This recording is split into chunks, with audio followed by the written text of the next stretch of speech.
pop out the chat. Pop out the chat. Doodle pop out the chat. It's 1 minute to go, but we're going a little bit early. And a 3, and a 2, and a skiddly biddly boo. And we are live! Hi, everybody. Ray, good to go to have you. Zapavel, good to go to have you. You are ready for music. Good.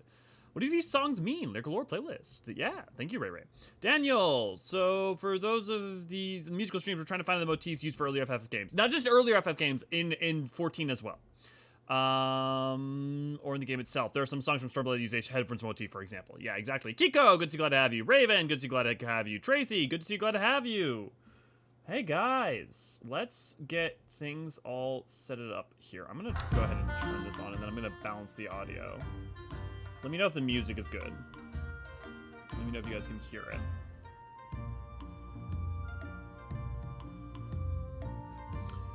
I was half asleep and you're going into live, started me awake. Sorry, Raven. Lady, good to see, glad to have you. Also save me, my house has been invaded by preteen girls. So loud. Oh no. Well, we'll just have to blast the music even louder. Okay, so for those of you who are not aware, we are going through all of the expansions in Final Fantasy XIV. We've already gone through Heavensward. We kind of skipped off for Realm Reborn, partly because there's so many to begin with. And now we're in Stormblood, second half of doing music for Stormblood. We last time went through a lot of the things that we went up to were basically up to the point of patch 4.1, effectively. 4.1, 4.2-ish. Yeah, and so we're going to be heading off in 4.3 and then going into up to 4.55 for today. And we got about 2 to 3 hours to go, so we got plenty of time to do that. If we go over, what we might do is go back through the list that we have so far and see if there's any things that we should, like, tinker with, see if, like, we, people might know. Is this from Final Fantasy XIV? I don't remember this. Yes, this is the Namazu theme. This is the, what is it called? 777 Whiskers. If you've never done the Namazu tribal quest, you would not have known it. Although it does come back up, and it comes back up somewhere else. 777 whiskers. I'm gonna see if someone labeled it in the wiki. Usually they don't. Yeah, no one labeled it. Oh well. Hey, congratulations, Raven. And again, double checking. Music sounds good. Do you guys want me to pump up the music a little bit so you guys can hear it? Although it's fading out right now, so that's probably can't hear that. Am I crazy? I swear 777 is used somewhere else. But I mean, probably not. I mean, a lot of times the Base Tribe music doesn't come back up.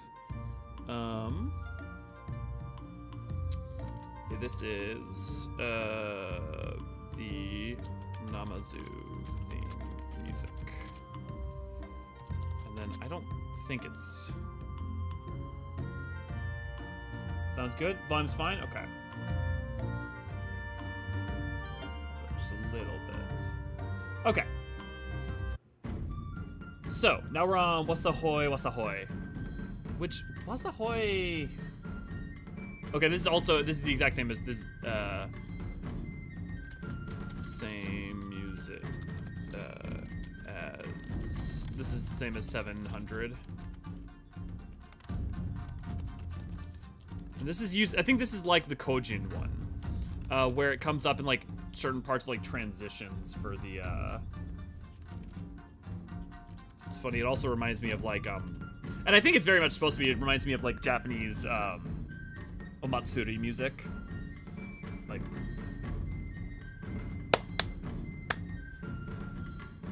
yep.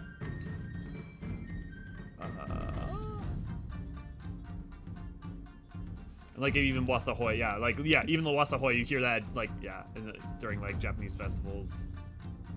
Yeah, yep, okay, yeah, I'm remembering. This is bringing back some memories.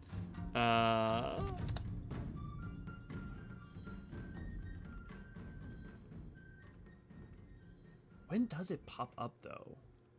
It's specific. We would advertise it as a stream to fall asleep to. We should advertise it as a stream to fall asleep to, yeah.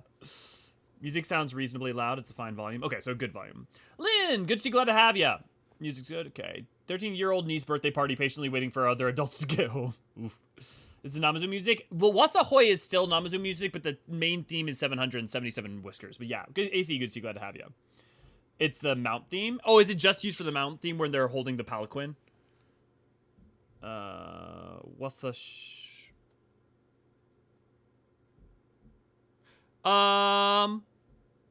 Yeah, it should be like Chisaitsu. So yeah, what should we watch? Yeah, like I don't think I've ever actually like here. Let me write it in.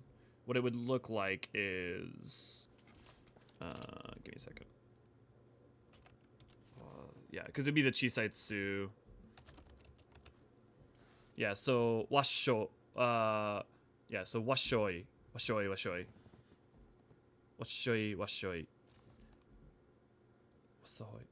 I swear to God, though, when I've heard... Technically, you're right, but I swear I hear Wasahoy. Wasahoy. It should be Washoi. Weird. I don't know. Warning, do not like the like button. Thank you, Ray. This reminds me of some music from the King of Dragon Pass. I mean, that would make sense. The music kind of implies that the Kojin have connection to Sana?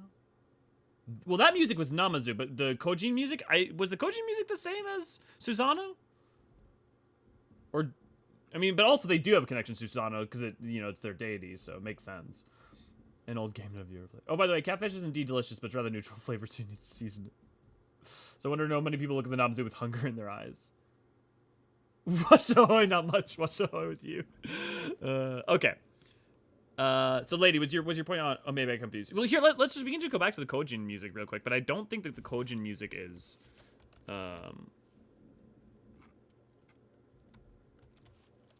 here, Kojin. Indomitable was the Tamamizu Kojin theme, and that was 55. We've got some time, so why don't we just go review some.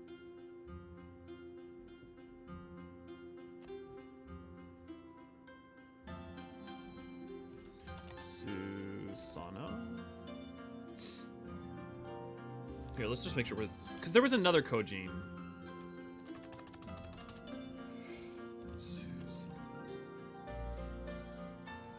And then we want to go to 22.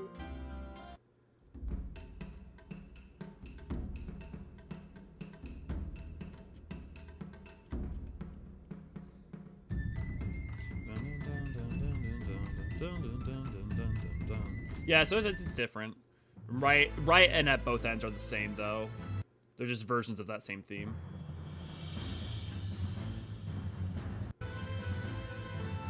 Yeah.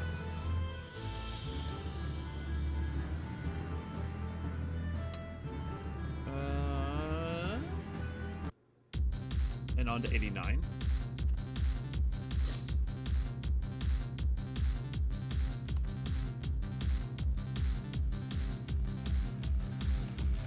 Did Danger Check really come out in Stormblood? So this is used in the maps, right? This is used in the maps. It's still used. It was used in Uznair probably the first time, right? There's another remix of Hard to Miss. Yeah, not sure if the other motifs though. I mostly know because I listen to it frequently. It's a jam. It is a jam. But it comes from it does come from the maps, right?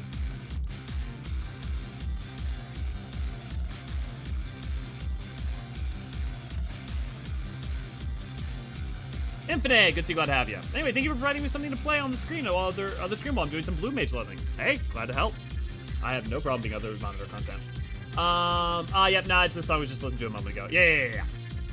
Is Amaterasu a kami? Yeah, so that's the Namazu one. Is Amaterasu a kami among the Hingen beliefs? Yes. I assume so since we have Susanoo Tsukuyomi. Yes, Amaterasu is one of them. Yep, she's mentioned in Encyclopedia Eorzean Volume 3 along with Susanoo and Tsukuyomi. Daniel, did you the Indomitable one, the city one for like Tamamizu and stuff? Yeah, it's a very pretty one. Here, let's pull back up Hard to Miss. It's interesting how much Hard to Miss comes back up. Wait, is it Hard to Miss? No, it is. The beginning's a little different, but yeah, this part.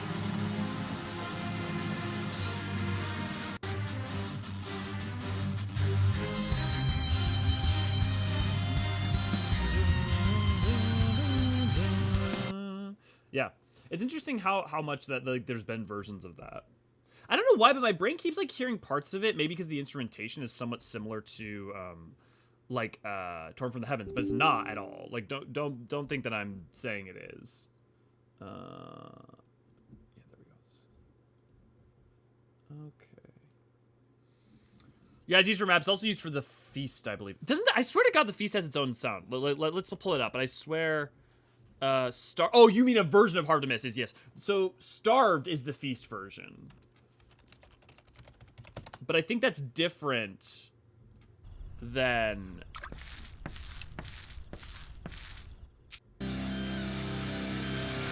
Yeah, it's a different version than Danger Tech.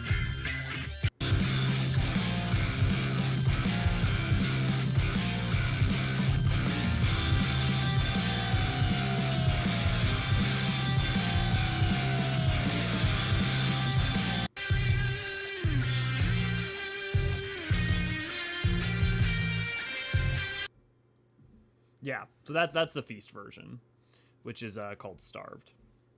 Appropriate for being also called for the feast. Okay, Earth, Wind, and Water. Which Earth, Wind, and Water, if I'm not mistaken, what Swallow's Compass, right? I believe. I mean, with a name like that, Swallow's Compass. Yep, Earth, Wind, Water. This musical theme exists elsewhere, though. Where does it? Today's bet. How many times will Torn for the Heavens play? A few. At least 2, I'm gonna guess. Yeah, it's another Hard Miss. Yes, yeah, totally got it. Mostly no because I listen to the frequently. Yep. Both very cool, but still more almost inclined to say Starved is a rock version of Danger Tech. Both great. Yeah, I think I like Danger Tech a little more than Starved, but certainly good. It's also not to say every sun god is related to the 14th seat. Oh, did you... Is it Amatera? Yeah, I'm just curious how many sun gods there are. I mean, sun gods pop up in so many, anything that's polytheistic in general, and then even a lot of monotheistic things have like sun gods, or at least God being related to the sun. So it's, you know, and it's almost like an inexorable thing. You know, you've got Azima, you've got Azim, you've got, you know, Amaterasu, you've got, what are some other forms of worship that we have in, you know, Ifrit to an extent. There's like even some of the tribal groups. Light, good to see, glad to have you. Is it Yanks? Is it Mother's Father's Pride? I mean, that would make sense. Let's go back. We'll play it again real quick from the beginning.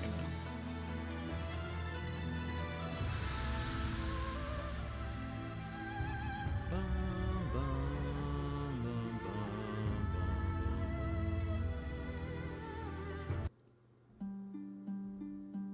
No, it's the sad music. You know what it is? It's a version of the sad music. The one that plays with Gosetsu. Gosetsu's, yeah, the Parting Ways. I bet you that's it. Parting Ways is 34. That's what it is. Got it.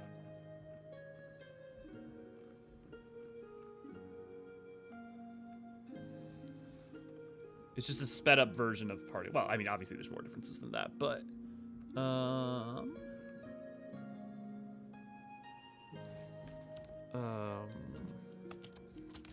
version of Parting Ways. Here, we'll check it again, but I'm fairly certain about this now. Bum bum. Ba-dum, ba-dum, bum. Bum bum bum. Oh,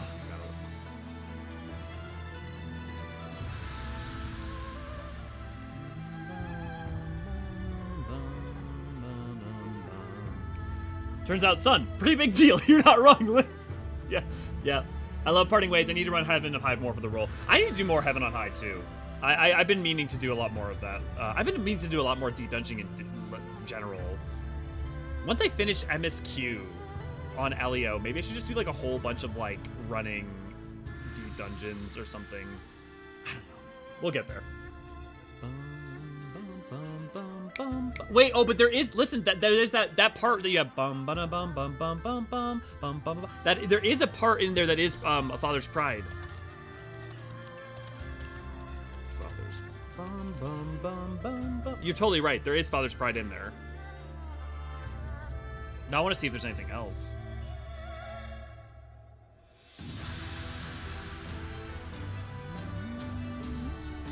How inevitable was it for them to add Sun Wukong as a boss for Stormblood in Dungeon?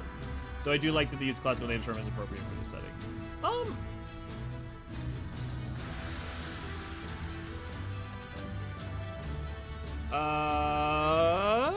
Swallows. I mean, like, a version of him existing in 14 isn't weird. Yeah, Kishion Dashing. I mean, makes sense, right? Especially with what, like, the Geomantic Temple and what it is. I mean, I guess it's inexorable. I mean, I would say, like, it's not surprising because Final Fantasy has always used others' myths to create characters, right? Like, hell, Shiva, you know, Sri Lakshmi, Ifrit is an Ifrit. Yeah, I mean, Bahamut, any number of examples. Now I'm curious, and I'm looking to see if there's any other like, examples of them using the Sun Wukong like in Final Fantasy.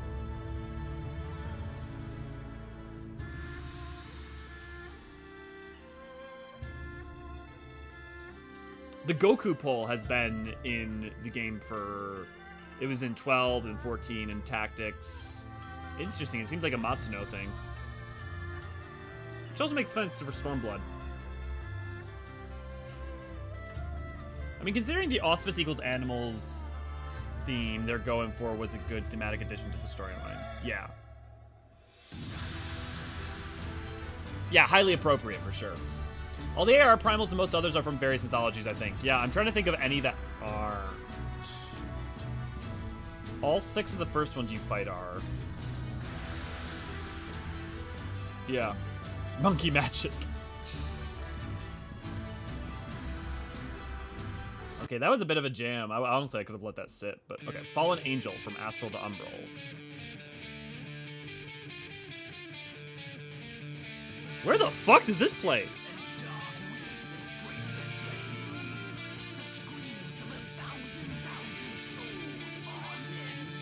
This is Garuda's theme, but where does this play?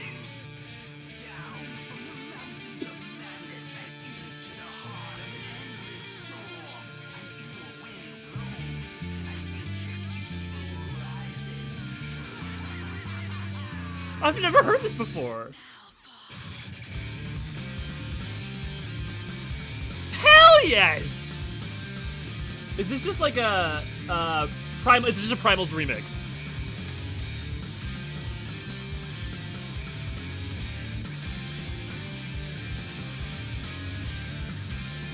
Oh, and it's also using Weapons Refrain. Okay.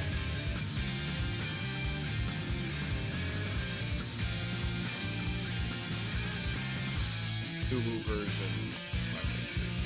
Okay.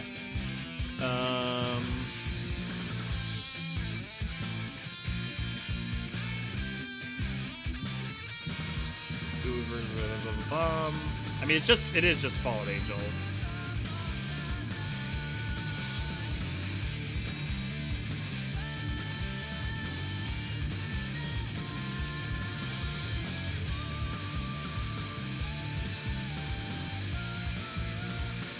Yeah, I always love that it's Koji. You can barely hear him in that. Yeah, Garuda. Yeah, thanks, Tracy. Artemis, good to see you. Glad to have ya. I mean, like, I definitely knew it was Garuda's up the path. But it was just, like, not expecting it to be, like... The extra bits surprised me for a second there.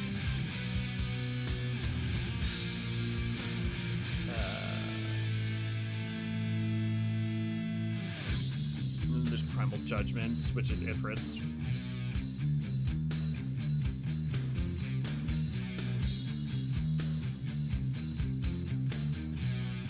So just copy paste this.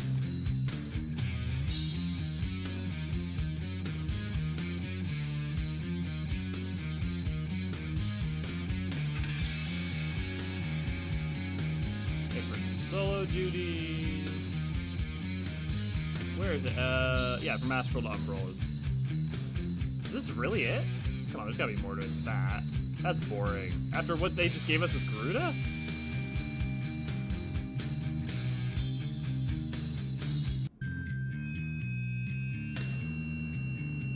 Is that really it?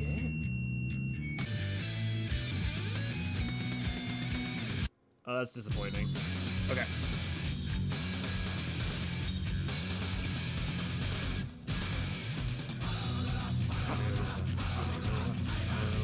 Titan.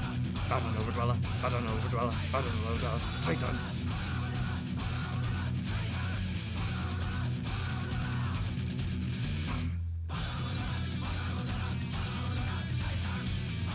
I know it's Bow Down Overdweller, but boy does it sound like, you know, fighting a gorilla or something like that.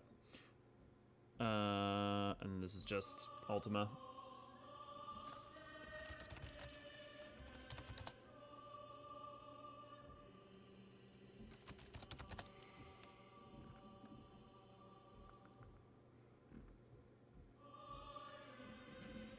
And yeah, the Uwu one was the orchestration one. Yeah, the orchestration one is, yeah. Let's say that's just the Uwu version. Uwu?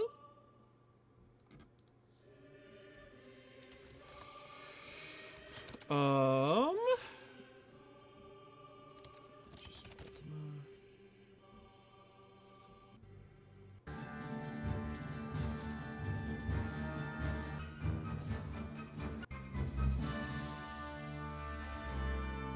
This does sound like something that could have like come out of like late era FF, or like not late, like late early era FF. Like I could imagine like 9 could have had something like this. Witness.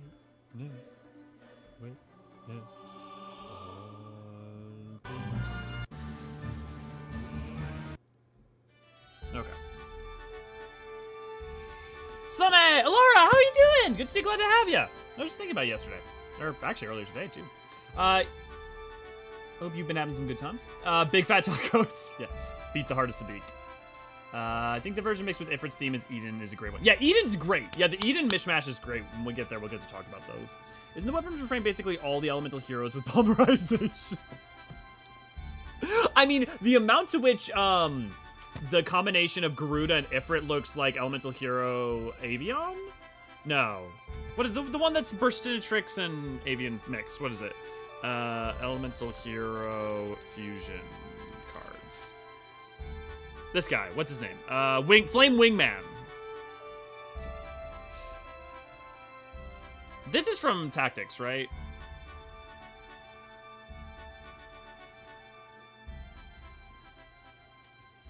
World map tactics.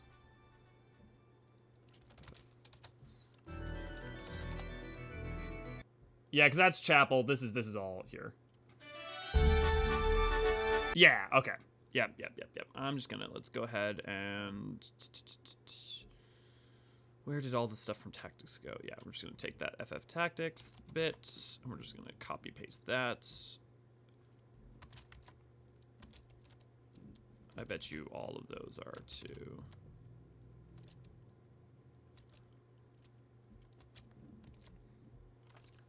Here, let's...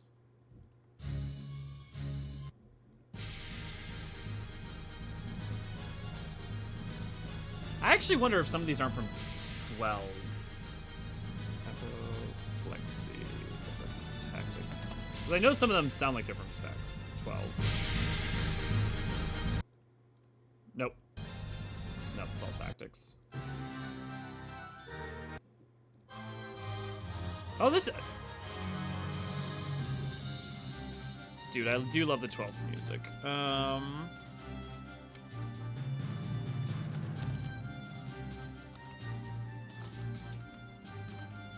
That's the fanfare. Okay. Cool. So this is patch 5.3, so now we've got... Oh, now we're getting into some fun stuff. Levi, good to glad to have you. I've been really busy, but otherwise been good. Finally got here to watch one of these lives. Yeah, I want to catch on the first episode of Stormblood, but I haven't found the time. No worries. It's always good to have you, Laura. Bramble, yeah, overworld map. Yep, Flame Wingman. Yeah. Yeah, this is part of the Evilise or AR. Yeah, the Alliance raids. Yeah, the more I learn of Evilise, the less bad I feel about the Church and the Holy Empire of that era. Well, are you talking about that group from 14 or that group from tactics? Because technically speaking, we don't know the amount to which we can treat them as identical, because there are already some details that are different. Although I would assume you mean tactics, because what we know about the group from 14 is not that plentiful. Okay, we are now at the fight with Yotsuyu.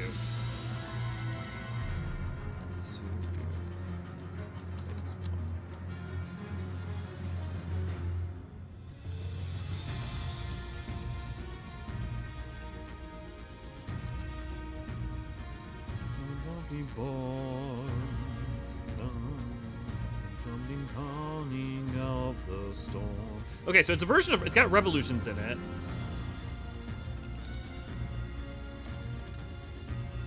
What else has got in it? We may have to listen to the whole thing just in case. Definitely not just because I want to. Lots of Yangsha. Bum, ba-dum, bum, bum, bum. Okay, there's the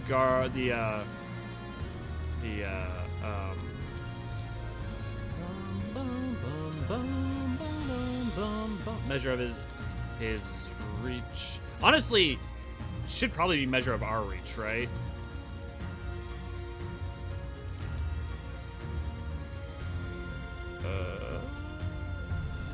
Because I mean, for Yotsuyu specifically.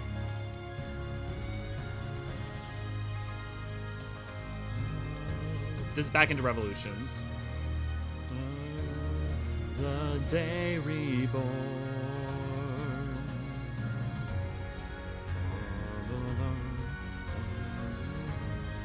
Longing of the storm.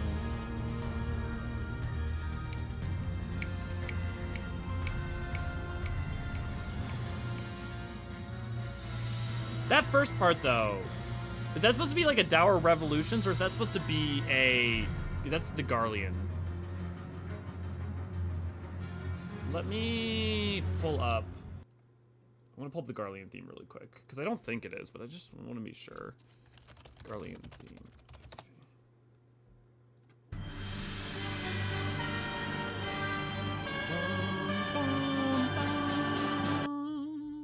Let's see. It's not the same.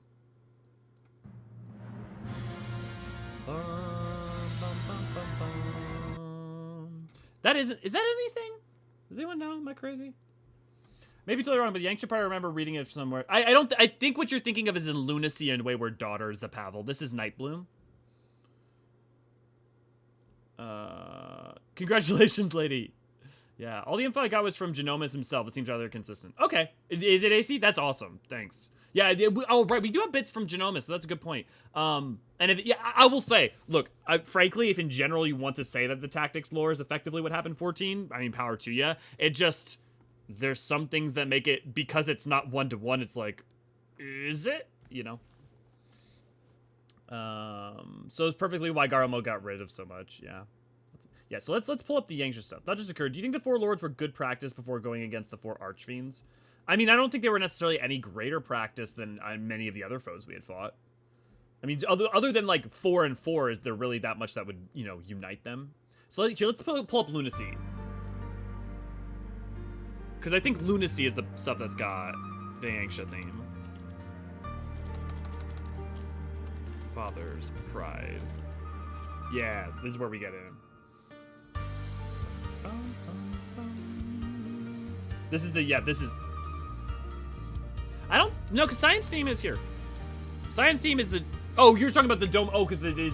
Well, here, let's pull up... Maybe you're right. Let's pull up the Science Theme again, because I don't remember the Doman theme actually that well. Which number was it? 28.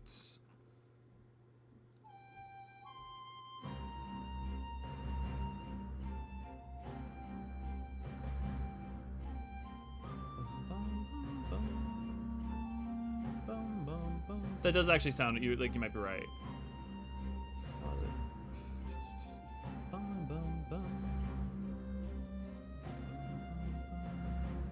Dawning.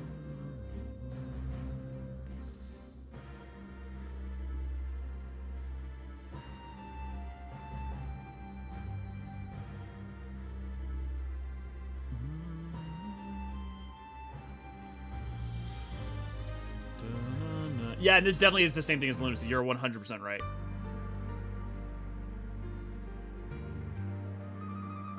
Yep, definitely has science theme in it. Let's throw that in.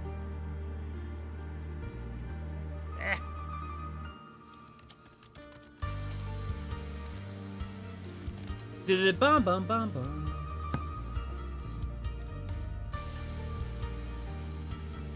Yeah. Really glad you're catching it. Yeah. Noted deals with that sort of noise well, yeah. Yeah, no, I feel you, lady, definitely. Piano is an excellent instrument to capture the melody of sorrow and sadness. Yeah. Though I can't stress this enough, as Tsukuyomi, she sounds like a chain smoker. But that's also AC because she is a smoker. They literally show her with a pipe and taking in smoke. Like, I feel like that vocal performance is perfect for it. She kind of is one. It's like... Bum, bum, bum. Is it just science theme, or I swear I'm hearing Father's Pride at the beginning? Bum, bum, bum.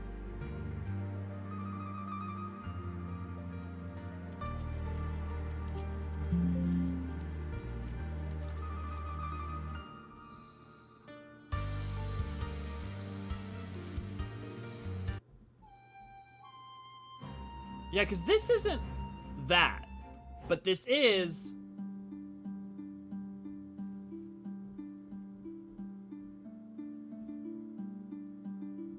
Wait for it. Oh, oop, too early. Bum, bum, bum. Bum, bum, bum, bum. Bum, bum.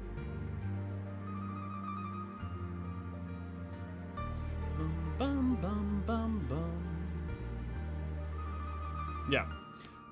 Primal enhanced pipe even is a dangerous smoke for you. Yeah. I wonder what she's smoking in that pipe. Probably just tobacco. I mean, tobacco has been in Japan for a long, long, long time. There's a long history of it being smoked. It's minorized. I gave the term for it, but yeah, it's definitely that. So it's okay. So it's revolution's a measure of our reach. Then Father's Pride and science theme. So, you know, you have the war and the revolutions and the Garlean influence for phase 1. And then you go into her Yankshan influence, like Father's Pride and science theme, like her Yankshan and Dolmen influence. And then it goes into Wayward Daughter.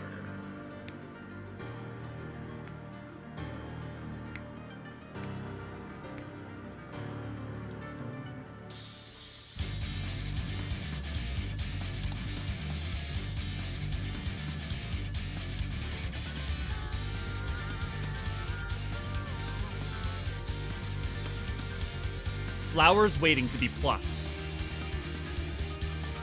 Each petal a promise torn.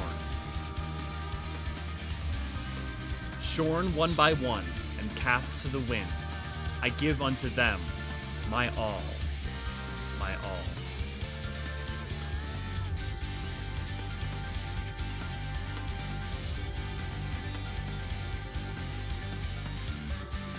No. No more. Westward lies. Westward lies bleed towards the east. Wayward Daughter, step into the night. Restless eyes, blind to the beast. Barren waters, yield onto the tide.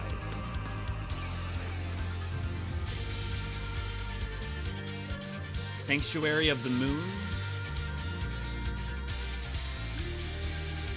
tainted by the crimson light.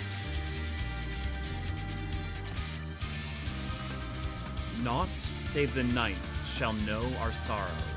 We give unto it our all, our all.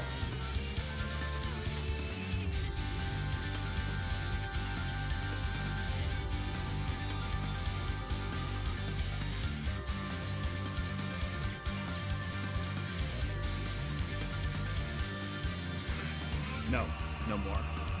Yep.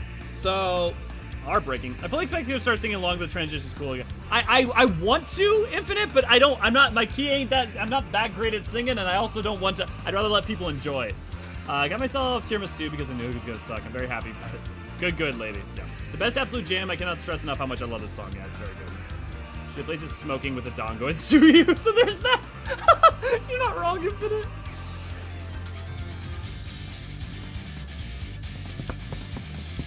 Does anyone know? Does Wayward Daughter? Wayward Daughter's. Why do I feel like there's something in there?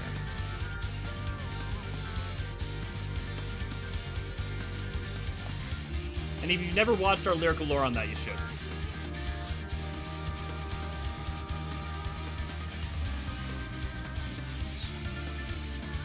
Gekka Hikabana Banshi Tsukuyomi Tometsu. Literally, the like full name of Wayward Daughter in Japanese is Red Spider Lily in the Moonlight, which is honestly a great name, although it's a little wordy in English. Wayward Daughter is a great choice to name it for English. Honestly, because it's the same point.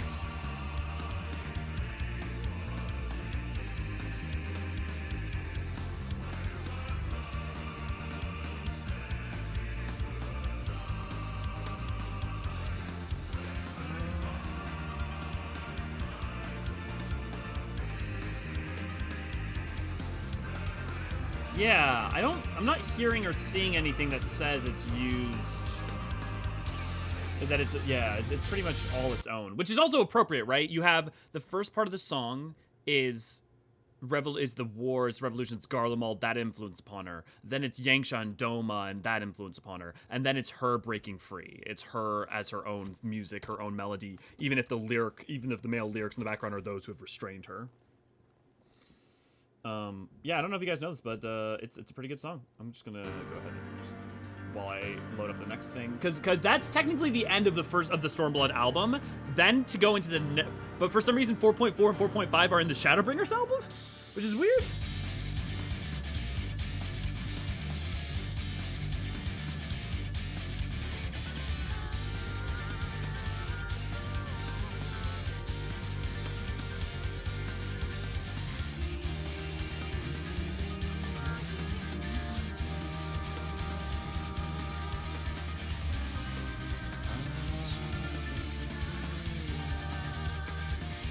Ugh.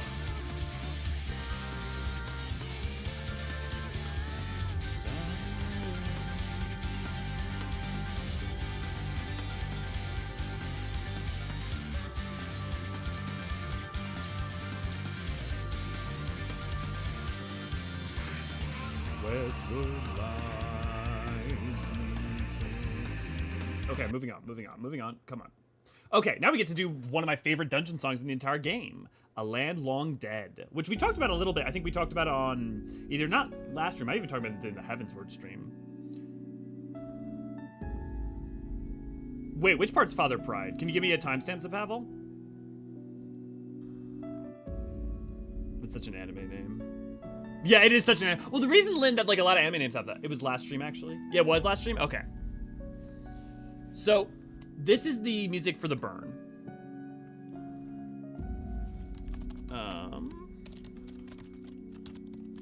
But if you listen to this, thanks, Art. Westward Lies is the father's pride. Okay, the male's part. I'm gonna go. Okay, I'll go back real quick then. I'm gonna pull that back up because now I want to hear it. I totally missed it.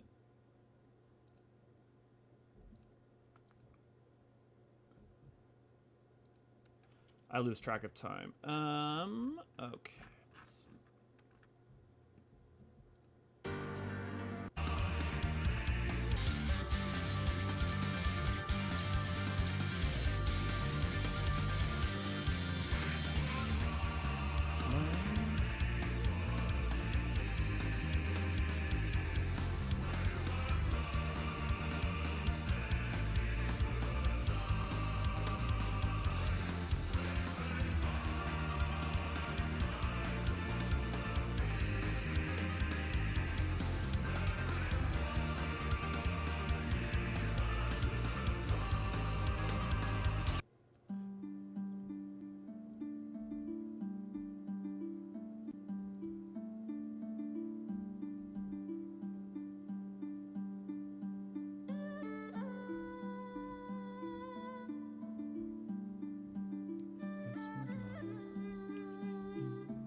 I'm having trouble hearing it. I believe you guys, but...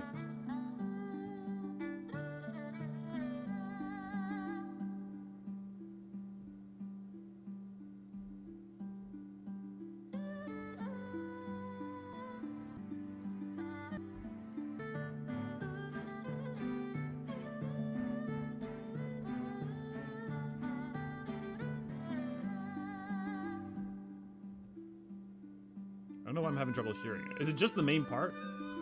Over the east.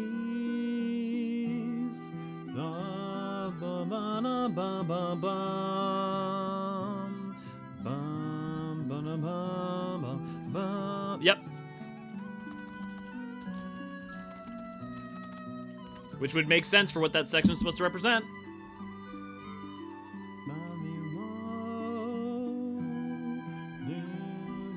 It's her part too.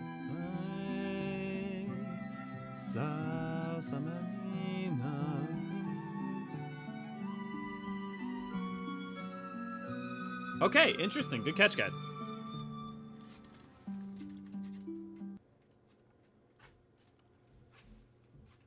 Science theme? Was it Tracy? I don't... I mean, is it just the same as Lunacy? Well, here, we'll catch it. We'll catch it. We'll go back again. If you're saying that song that we're listening to, Father's Pride, Father's Pride, I think, is different than Science Theme. I'm assuming that's not what you're saying, though. Westward, leaning towards these, wayward daughter, into the night,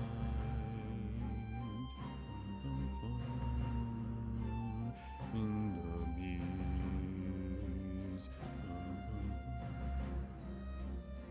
Is Science Theme, is that the male part? No, I'm confused. Male voice is Science Theme. Yeah, okay, yeah, it's a path. Okay, so I'm not wrong. Thank you, Tracy. Thank you guys for good call-outs. That's interesting that Lunacy and Wayward Daughter are the same. You'd think I would have heard that right away.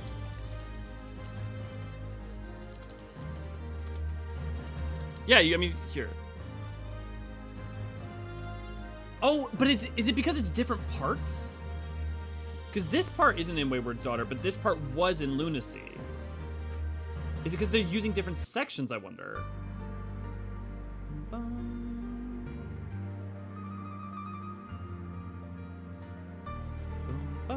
Yeah, because this is using the first part of Father's Pride, but Wayward Daughter uses the second part of Father's Pride. Oh, that's interesting. So it's the same songs, but it's splitting them into two sections, and then it's using each of those sections to make... So that's why Wayward Daughter and Lunacy sound so different. Oh, that's cool. The song goes hard, yeah. Yeah, oh, so Pavel, you said, yeah, you already said that. It's a woman singing uses the later parts of the Father's Pride for her Science thing. Yeah, you literally said this.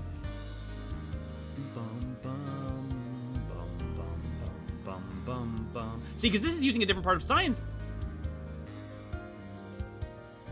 Right?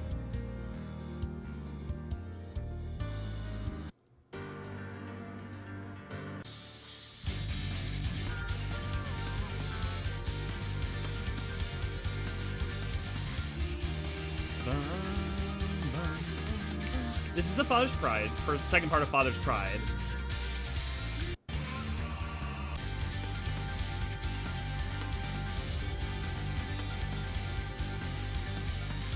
Yeah. So then the latter part, yeah, and Science theme for English part. Yeah. That's so cool. God, I fucking love the music in this game.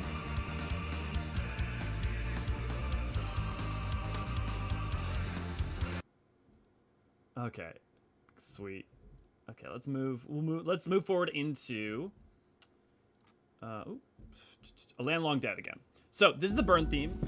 I love this musical theme. Something about it reminds me about FF10 a lot. I think it must be the instrumentation more than anything.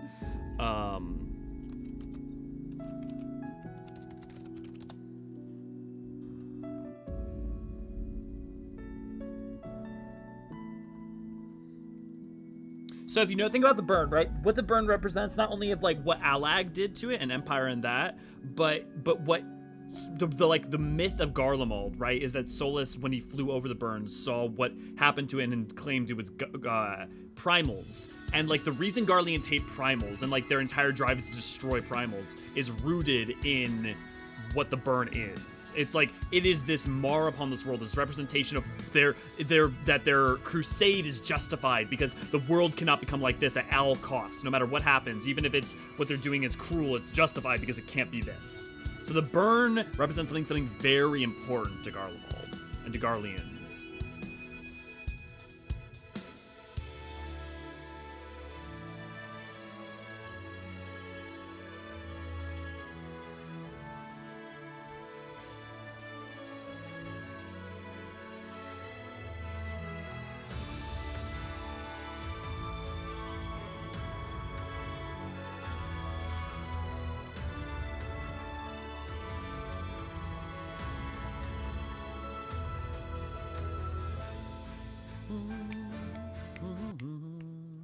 Okay, but so let's go to that first part. Because if you're like, well, that's cool theme. It's actually from something. It's the fucking Praetorium theme, Penitus.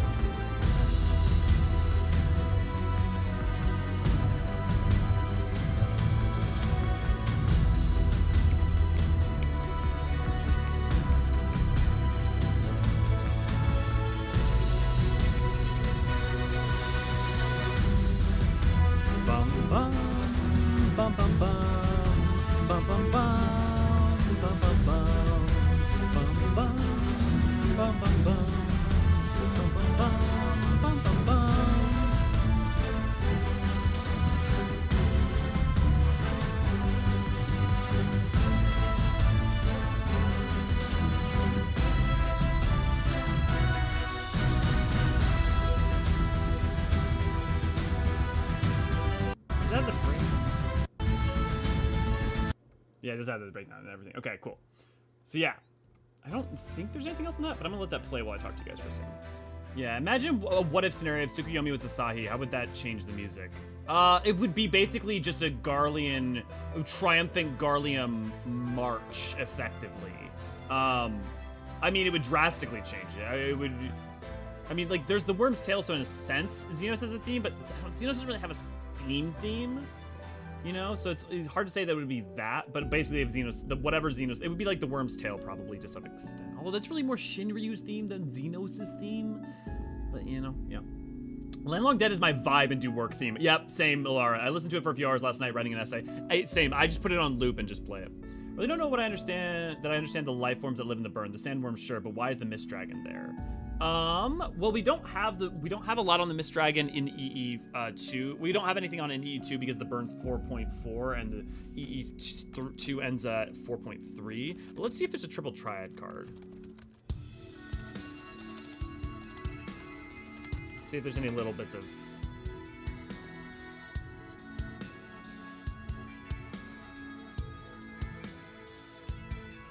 Ooh, it doesn't look like there is one. Okay. Captured by the Allegan Empire and altered by etherochemistry, this ghostly dragon was consigned to living out its unnatural life in the vast wastes of the burn. The glimmer of intelligence faded from its eyes. The creature is driven purely by instinct and brings its mastery over mist to bear against all who dare to set foot in its domain. So it's one of their dragon experiments, like what would happen with Dalamud. I mean, they've done unconscionable, unspeakable legions of experiments on dragonkind after what happened in Mericidia. So yeah, I would say that it's basically just a byproduct of them experimenting on a Mericidian dragon.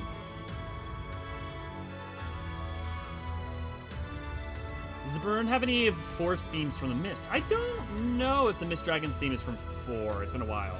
Yeah, I love it too, Tracy. No. Basically, there's a scare for don't let that happen, the burn to repeat. Yeah, exactly, Infinite. Look for its control panel. It should be somewhere nearby. I didn't think about dying, you're too bloody useful. You guys been doing a little bit of the MSQ? Yeah. Wayward soon, pretty good on position. Here feels wayward soon. Don't let the savages summon their beast. Sun. Oh, wayward, yeah, sun. Yeah, Garlean theme maybe with the ancient instruments, but it'd be a lot more Garlean in its approach. Yeah, definitely. Yeah, so I guess it just is Penitus, which is just really interesting choice. It's not an Allegan theme, it's Garlean, which is like... What's interesting about that choice for the burn is that is incredibly meaningful and specific. And yet also, there's nothing in the MSQ at that point that would hyper make you think, oh, Garlean theme as opposed to an Allegan theme or something, you know, completely bespoke. Oh, that's what the name of this song is. I didn't realize this came out so late in the game. This is Bedland's Brink.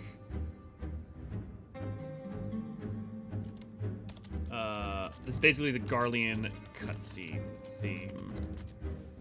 I mean, you get to used with...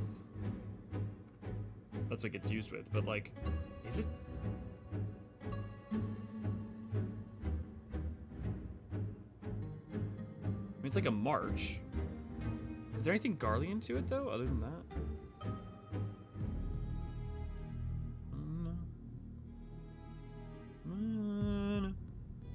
I mean, it's basically just Garlean Jaws. I don't hear anything, so I'm gonna go with nothing for now. Vol 3. Does it get used on Vol 3 too, Tracy? Interesting, interesting. I mean, honestly, later on it becomes like just a tension cutscene theme. Let's simplify Emmett Selk's theme. Well, you run into guys. Yeah, fair, Levi. I meant more early before you do. Like, that happens afterwards, right? Which is super fair point. I was thinking more of, like it, not as something to preface it, but no, I mean, you're right. You're super right. Tombstone farting abounds. Yeah. Praetorium gives Moogle Tombstone so much Praetorium. Yeah. It's not even all of Penitence. Penitence also includes a bit of the Ultimate Weapon Phase 1 theme. Does it? Oh, right, yeah, it does in the last bits. I think it being Praetorium theme is foreshadowing for a certain character we run into there. Yeah, Lynn, you and Levi are right. Like, if you think about what Penance is about, who it's so closely tied to, and then it being foreshadowing for this Black Wolf, yeah.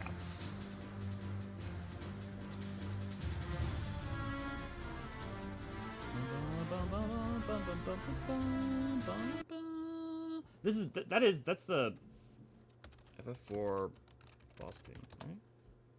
No.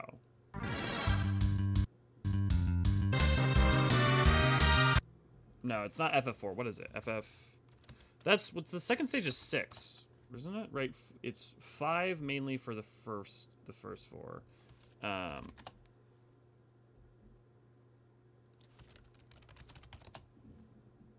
I forget which boss theme it is.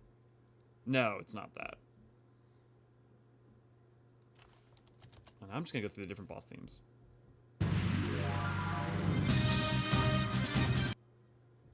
That's not it.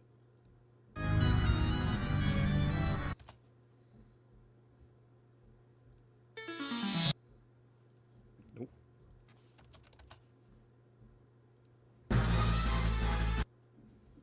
Nope.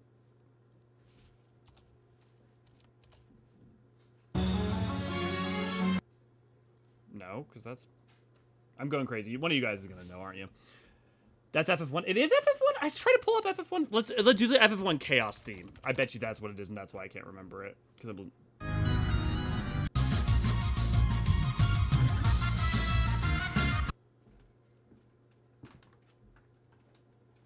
Chaos Shrine theme?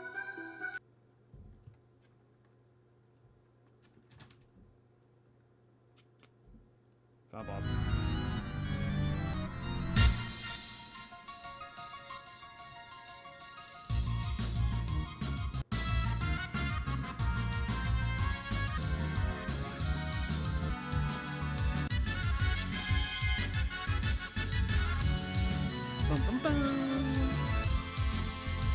Okay, so it's a version of Chaos's theme. Okay. That's why I was being thrown off. Uses the normal boss theme? Okay, but it's the version of the normal boss theme. Isn't the second part of the burn just a Garlean base? It's an Allegan base, Lara, not Garlean. I think it being the Praetorium theme is foreshadowing. Yeah, this is literally the only time the Order has decided to instill the spotlight in the OST. Yeah. It's just the first part focusing purely on the no weapon part, I suspect. Yeah. Vol 3, FF1, because you fight Chaos, which was the villain of FF1. Yeah, every now and then I see people, I'm here to kill Chaos while going into Alphascape. This is regular battle theme from FF1. Oh, that's why it is. It's because it's, yeah, FF1 battle theme.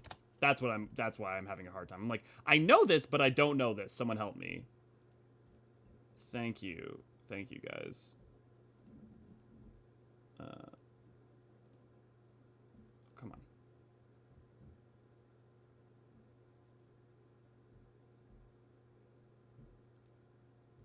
Come on, internet.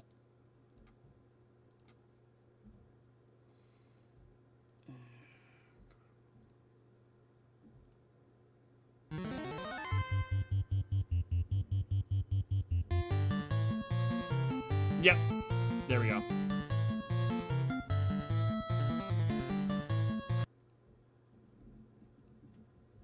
Yep. So it's just the FF1 battle theme. Okie dokie dokie dokie doke. Boom boom boom boom boom boom boom boom. Battle. Chaos. Is it just used for the chaos fight, or is it used for pretty much 8? Is it used for 9 through 11? Chaos fight. Omega. FF1 battle theme. Let me pull it. Chaos, and yeah, Chaos specific boss theme was added later in revised versions of the game. You might put in your Link Pro and put on your Tombstone playlist as you walk away. I don't know how the Tombstone would be put on a playlist, seeing as it's just a thumb drive, but yeah. 10 uses Mid-Sargummer's theme, 11 uses Escape. Right, of course, because 10 uses that, and then 11 just goes straight into Escape, and then, yeah, oh, right, da-da-da-da-da-da-da. Of course it uses Midi's theme. Okay. Speaking of, let's play Escape.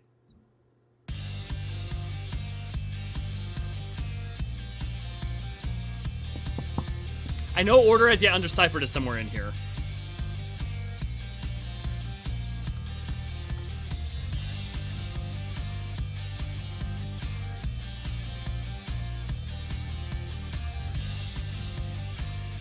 We're having to live for it.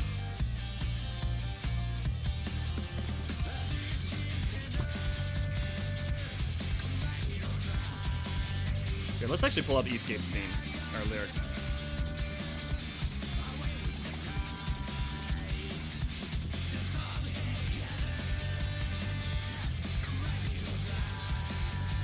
I only just realized it's Escape!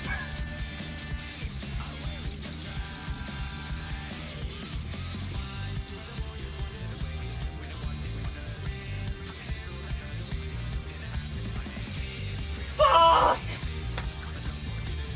Oh my god.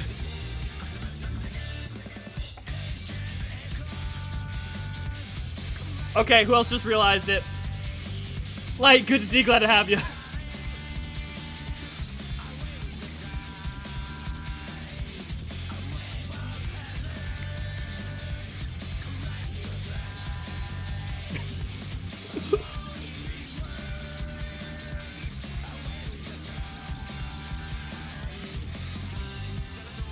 Still a story, so we're the stream. Somebody sideways, see what else is. Twist the reason we're on this. Using all that across his face.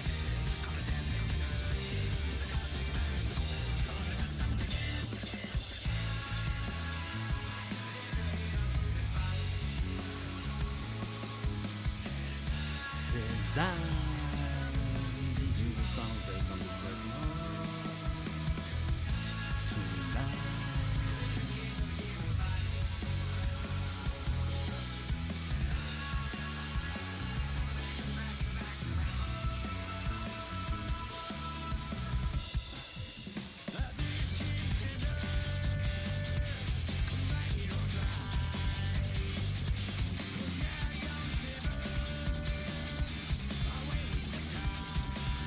This isn't talking about composition.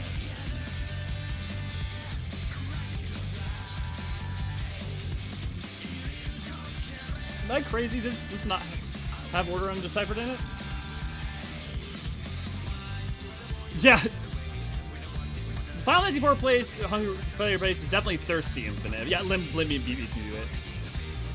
Stream unless Elio had a revelation or breaks. It's true, lady. That's relative. That's pretty fair. The very slow part uses the order and sever part. Yeah, we'll listen to it. Yeah. Tombstone tree is smartphone. No. And yeah, in other 14 media. Yeah. Sorry, I just like other people like tombstones in 14 are not smartphones. They are thumbsticks. The emo is not like that's not. They're not actually smartphones. Please information. Yeah. Only the link pearl places. Because link pearls. Well, I mean, I guess if you can, because specifically you can't unencrypt a tombstone with a link pearl. They're like encrypted information that you have to use specific like data terminals in order to open. So like in theory, if you could de-encrypt one and find a way to connect to it ethereally, but I mean, be like, why can't you play an a thumb drive on a vinyl player? It's because like they're two different technologies, you know.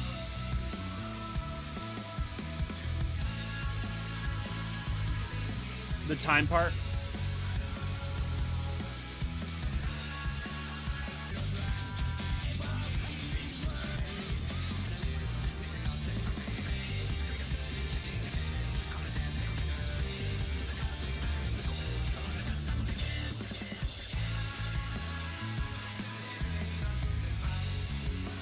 Yeah, I hear it.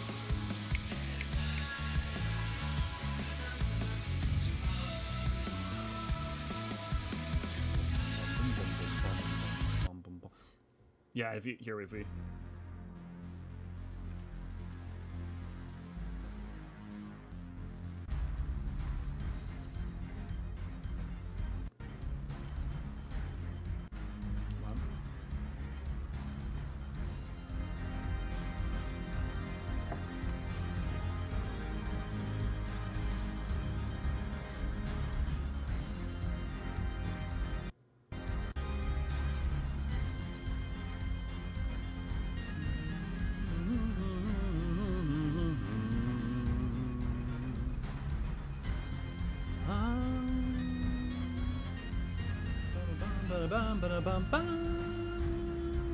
Yeah.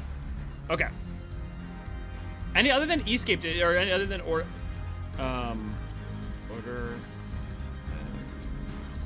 gets undeciphered. Other than that, I love how literally like not only is it enough that in the story it's always fucking Allag. Allag's theme you can't even escape from. It's musical theme. But any other than order as yet undeciphered, anyone have any? I didn't catch anything.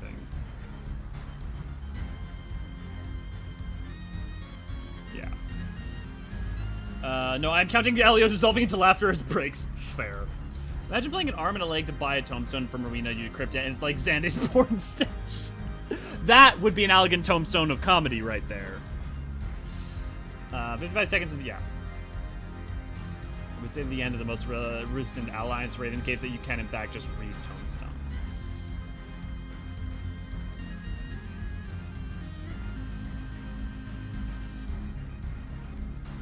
Good. Let's pull it up. Yeah, I'm gonna leave this playing for a second. Because I don't remember them having an unencrypted one. I remember them gathering one, but that's a good point. Let's take that as... Let's investigate that so I can correct myself if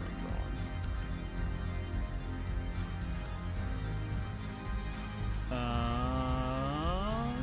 Not Andon. No. We need... Go back. That was what, patch 6.3? Yeah, 6.3. Okay, so that's Andon, Omega. Well, here, why don't we pull the video of it, because I bet like the visuals are gonna be important for that too.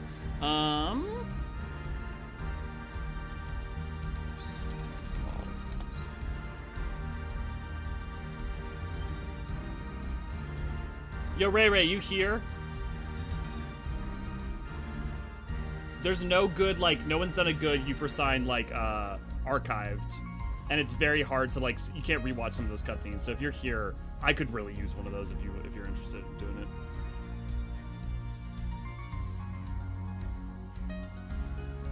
It's funny, now I'm hearing E-Escape and Order as yet undeciphered. You're talking about when they get to the rock, right?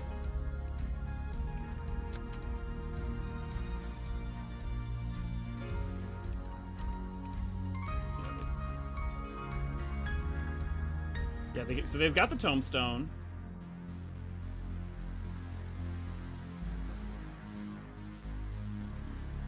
They've got the different tomes.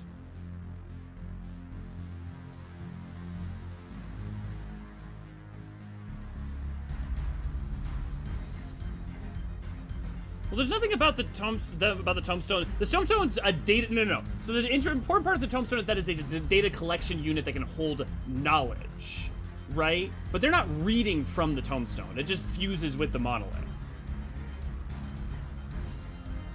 Yeah, and the intelligence quest gives each person their knowledge in a form that they would feel comfy reading. You get a tombstone, right? But that, to me, there's a difference. They get that acquiring information, right? So like you go to terminals where you can put tombstones into. So like that's a common way we collect information. But if you look at that tombstone model, for instance, look at that tombstone model real quick. I'll pull it up.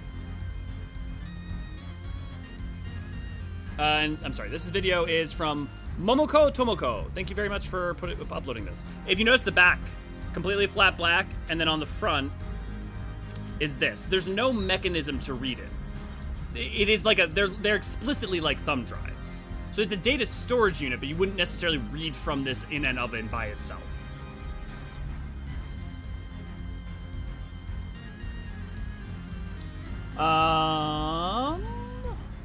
But that's a good point, Levi. Yeah, thanks for bringing it up. Just grab a orchestration machine on your shoulder and walk around like a true cool guy.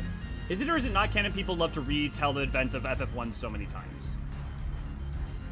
Canon where? Like, what do you mean? Like in FF14 that people tell the story of? I mean, some people have torn the story of FF, like versions of that story. That's why Omega has the summon, but I wouldn't say like any... What's bringing that up, I guess? Red Sandy's porn stash would be very expensive, like 3 full relic weapons from out of expensive. I don't know, I originally didn't think I had any motifs until Ordeon Decipher motif was discovered. Yeah, we're always finding new stuff. Okay, I'm gonna play Everywhere and Nowhere. Oh, I love this theme. I love this. It's like, basically, I'm just gonna call this the space theme. Because that's what it feels like to me. Space theme. Oh yeah, that shows the form of retains information and you get a tombstone. How are we storing data on it? Well, you can read and write to it using a machine. But you interact with it on a terminal. So like, you know the terminal in Azys Law that you engage with? Like, Rowena also has a terminal. Here, let's pull up the... Let me scroll back. Am I crazy? I feel like I'm hearing something in this that is a theme that I know, but I can't tell what it is. Let's get the exact line from the 12, so that way we don't have to, like...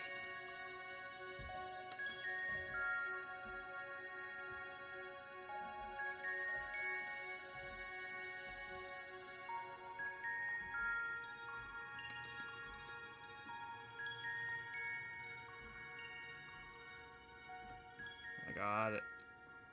Okay. I'm gonna play that again. You froze.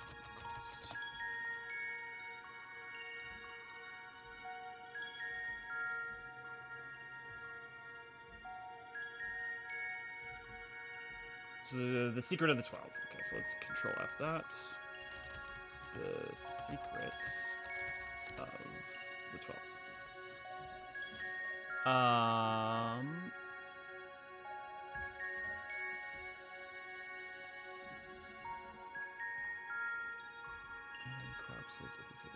Shall return to the sanctum. By holding your instruments out to the moment, you will be able to augment the missing information. So it's got to be before that, though. Indeed, come let us all return to the Omphalos. Think not of it. Apology, wait. I've obtained information on all my stones. You've taken care of yours already. Thank you for... I have heartened to be doing this with you all. Thank you for worrying about me.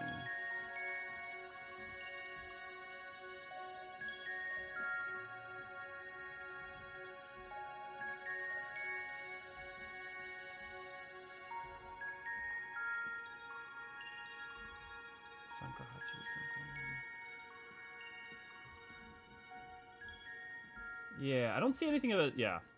I realized that bit was mostly done for comedic effect, but implies the Warrior of Light has a way to read tombstones. Not necessarily, though. They would have a way to... It does imply that there's a way to read them, but it doesn't imply that they have one on their person. I would imagine the 12 wanted us to trek to the Ironworks or Az's Law. Right, but remember, the thing is supposed to be totemic. It's not supposed to be literal. Ultimately. Well, here, let's...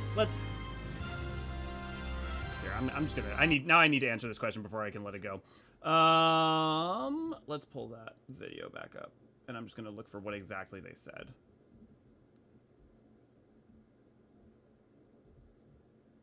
Did I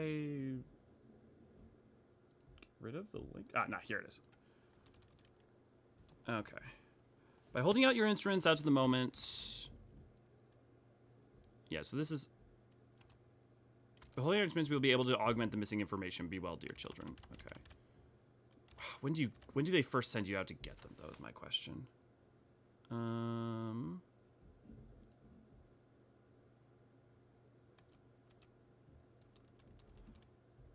You get yours, and then you come find Krile, right? That's what happens?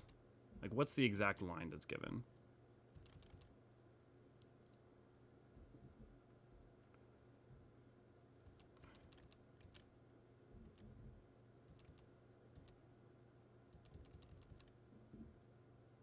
If someone wants to find the exact line when you first get the tombstone, because, like, as far as I understand it, all they need to be is totemic representations, not literal ones.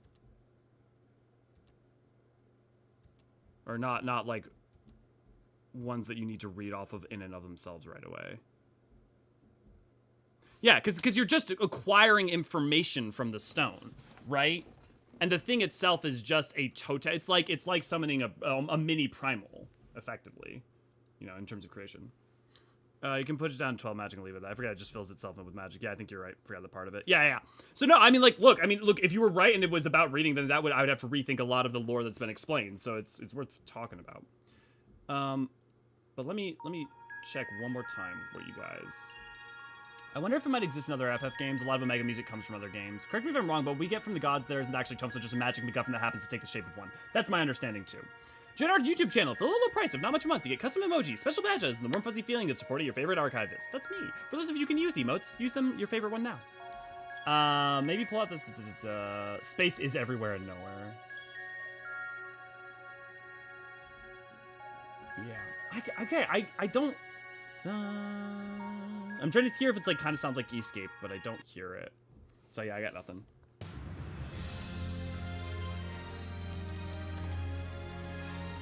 I mean, Heartless is just a version of Torn from the Heavens, right?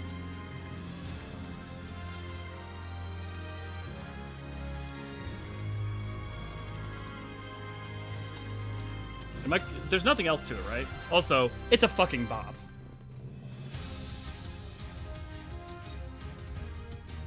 God, what a sense of like rising action and hope. Bum, bum, bum, bum, bum.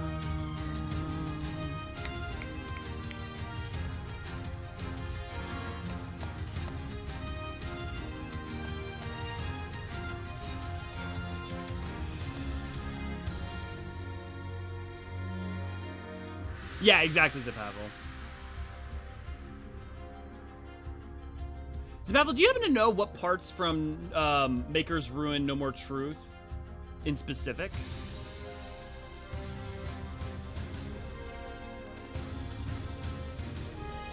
Oh, I'm hearing parts of them in there already.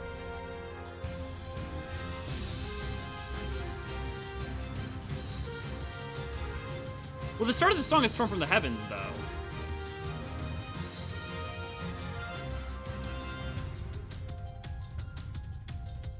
Oh, the prelude's in there. Here. Why don't we go to Maker's Ruin? Let's do Maker's Ruin first.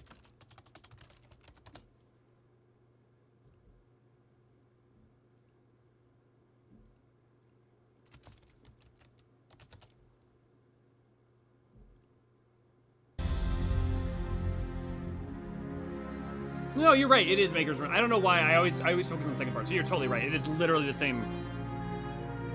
I know that. Why did I even think? What was I even thinking? I was thinking something else. I don't even know what the fuck I was thinking there. Maker's Ruin Okay, how does Torn from the Heavens even start then?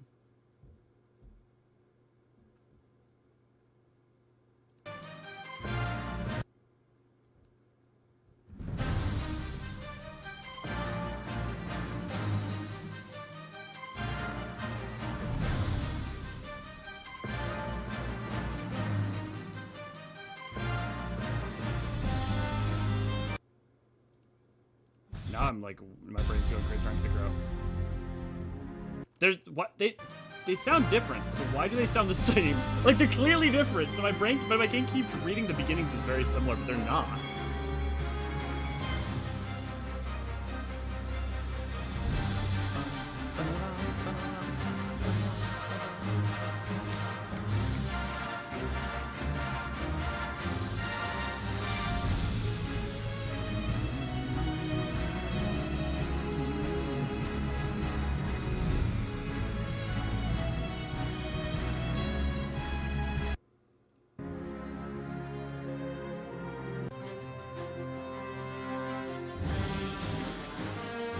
Yeah.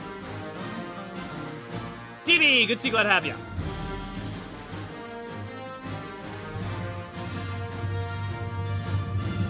So, I want to point out that people keep saying Maker's Ruin is the Warrior of Light's theme, and while that was technically true at one point, they literally have gone out of their way to explicitly say both in the game's MSQ, or not implicitly say in the MSQ, but repeatedly use Torn from the Heavens as the theme. Like, the, bum bum bum bum bum bum bum bum bum bum bum. They'll use, but like, they've said that, like they've used both as the explicit theme. It's like, that part is the Warrior of Light theme, but they've used both Torn from the Heavens and Maker's Ruin. Like, they even have Nidana saying the lines, right, about Torn from the Heavens and Dynamis. And so, like, to me, I would say that, like, at this point, the main thing is the, like, motif rather than that song. Because they don't use Maker's Ruin very often. They use Torn from the Heavens way more than they use Maker's Ruin.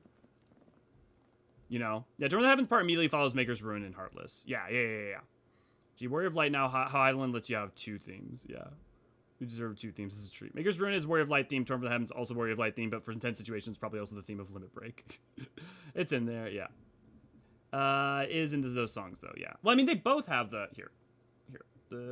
I'm focusing on them bit by bit because it's like I'm trying to parse what parts they both have.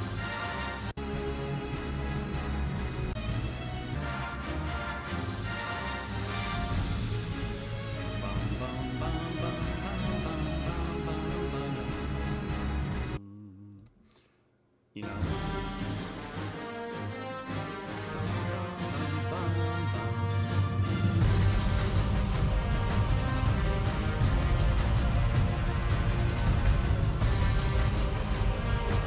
Yeah, they're just both the Warrior of Light theme, effectively. Yeah, no, I mean, like, they're, like, literally both the Warrior of Light.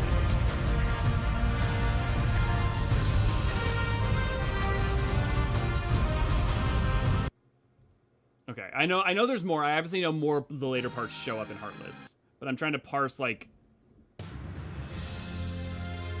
Yeah, so that's the Maker's Ruin. You're just right. You guys are just straight right.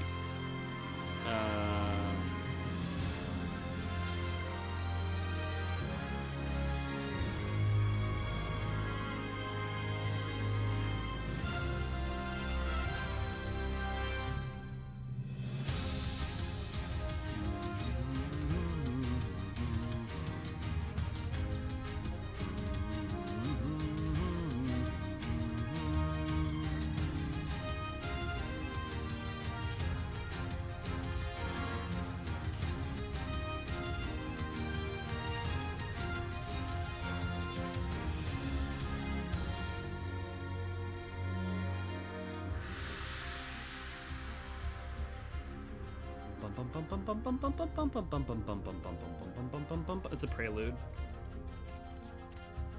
Yeah, and I already marked it, but I'm just trying to like mark it in time.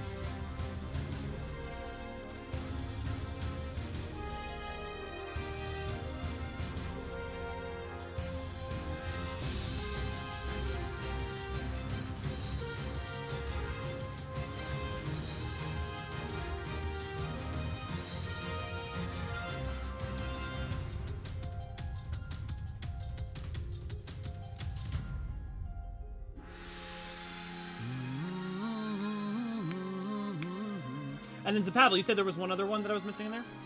Yeah, the Storm of the Heavens part immediately follows Maker's Ruin and Heartless, yeah. Do you worry of like a Hydaelyn, una pugnum unus? Is that from something? Not to be confused with Heaven and Omega. Is that a song, AC?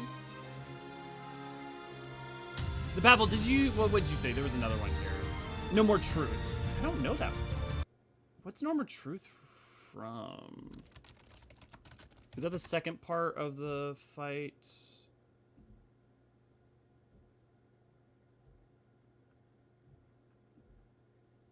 I don't see, I'm looking that up, I see More Than Truth, but I don't see. Oh, you're thinking More Than Truth. Okay, yeah, More Than Truth is the theme. Though technically that hasn't shown up yet. That won't show up till Shadowbringers, so that's why we won't mark it down here. Technically this says Shadowbringers, but we're still in patch 4.4 at this point. Which actually, I'm gonna just go ahead and I'm gonna technically this is wrong, but I'm gonna go ahead and rip these. Well, I'll wait till we get further in. Yeah, More Than Truth. Yeah. Yeah, Arbert's theme. Yeah, Shadowbringers track. Yeah, technically, we are on the Shadowbringers track because Shadowbringers track starts with A Land Long Dead. However, we're still focusing on only Stormblood right now, and in terms of chronology, so technically we wouldn't count that yet.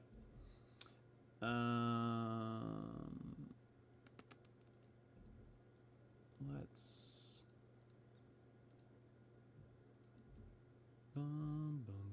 Is More Than Truth? Is More Than Truth Maker's Heavens not torn from the heavens? Here, Maker's or not Maker's. Oh my God, Maker's Truth. More Than Truth.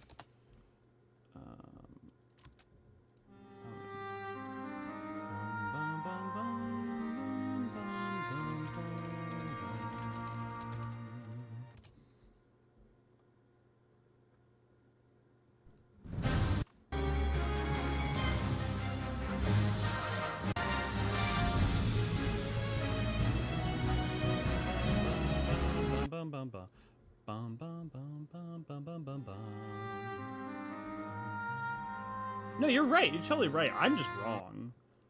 Yeah. Which I think that supports your guys' whole point about them, like, Maker's Ruin. Yeah, they really say Torn from the Heavens and Maker's Ruins are both their theme. They really are, because they use both of them. Like, even Arbert, they're using it for one of your reflections. Super supports your point. You know, like, the thing is that the wiki said it's their main theme, but also the wiki only cited them saying that from, I think it was, like, around ARR. And, like, they've had other, like, interviews where they've talked about it differently since. So that's why I'm, like, I've been, like, so apprehensive about being like, oh, no, Maker Ruins is just their theme. It's like, yeah, but, like, they use Storm of the Heavens a hell of a lot, specifically for the Warrior of Light. And in, like, and in the trailers and stuff. I'm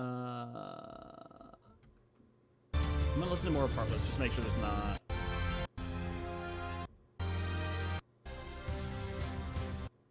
Yeah, just loops, okay. And then Heartless, and then From the Heavens.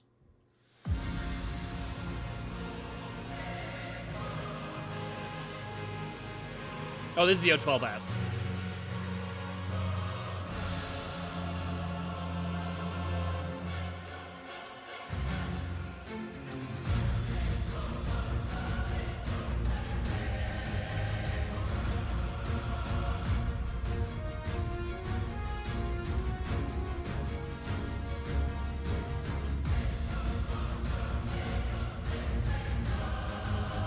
I never knew that Torn from the Heavens had that motif, which means that Torn from the Heavens, Maker's Ruin, More Than Truth, and then, you know, the other song I'll use is supposed to be the motif. Oh, and Heartless, yeah.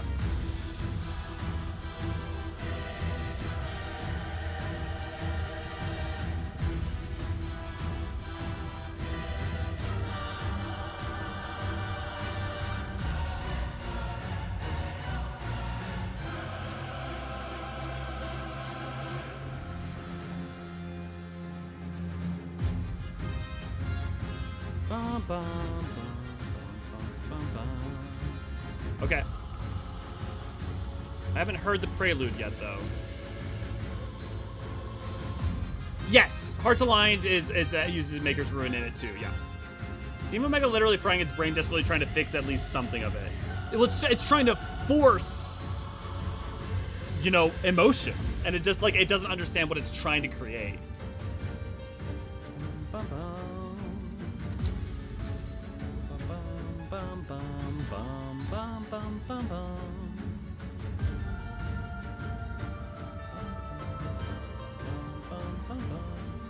So what's interesting, here's an interesting thing to all your points, to your points too about it. It's like Maker's Ruin gets used here in Stormblood, but like Torn from the Heavens got used a lot in places in like Heaven's Word and in Shadowbringers and in Endwalker. But Maker's Ruin also still ends up popping up in places like, the Ardberg's Theme or in, so like it's still tied to it. Weird. Emotion, the Omega Raid was a great foreshadowing for Dynamis. It really was. It was a really, really great setup, despite the fact that it was not really intended to be, other than them kind of being loosely aware they wanted to deal with that kind of concept. But like, according to Ishikawa, they were not like dead set on exactly how Dynamis and what it would exactly be for the story of Endwalker until they were working on Endwalker, which is wild with how well it actually fits in. Yeah, fighting the Warrior of Darkness in another place, Maker Ruins appears. Right. When you're when Alice does like her sword thing and stuff.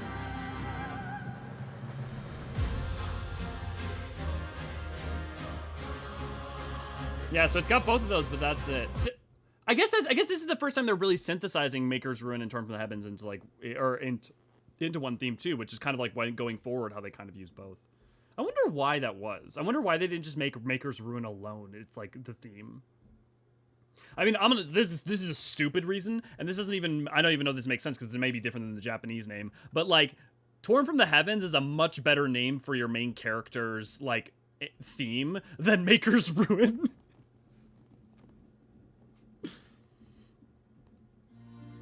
Maker's Ruin sounds ominous. Is this tactics?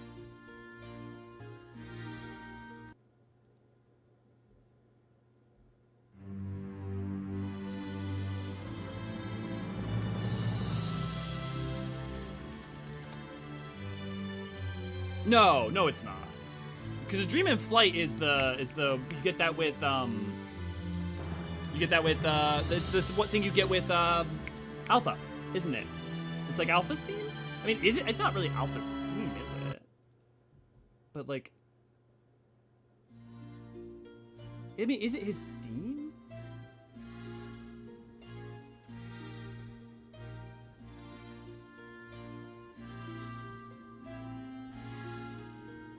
Because it's like his going on a journey music. Yeah, it's probably, yeah, the Chocobo music is the one we just heard. Well, that was the ending theme. So the ending thing would definitely is the final part. Alpha's theme.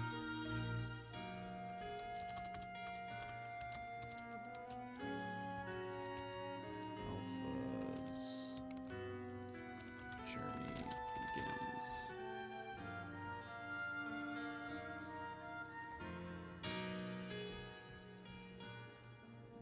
But it's still got the Chocobo theme in there, even for a Dream in Flight.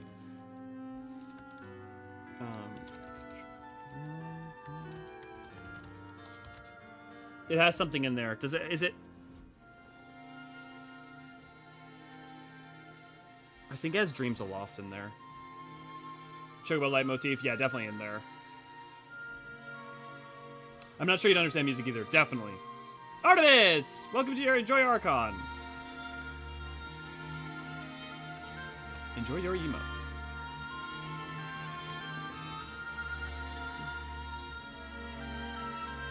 Honestly, it sounded... Yeah, you can definitely hear the Chocobo stuff in there.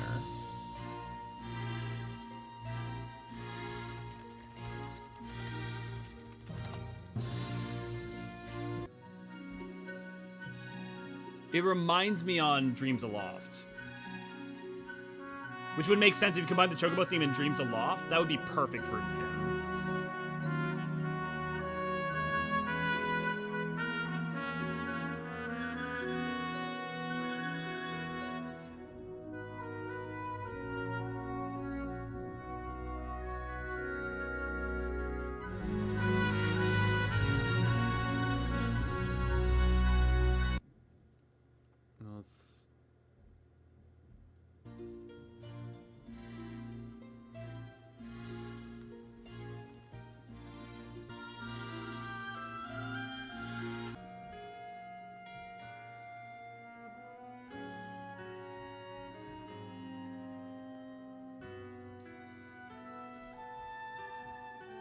I mostly just hear the Chocobo theme. I feel like it's hearkening to Dreams Aloft. I mean, it's even called Dream in Flight, but I don't hear any of Dreams Aloft in there. Does anybody else? Have a good night, Tracy! Yeah, Levi, Dreams Aloft is my favorite song. I love Dreams Aloft. It's so good. Thank you, Ray Ray. If you enjoy the stream and aren't a member of our Discord, why not come join us at discord.gg/Eorzean Archives.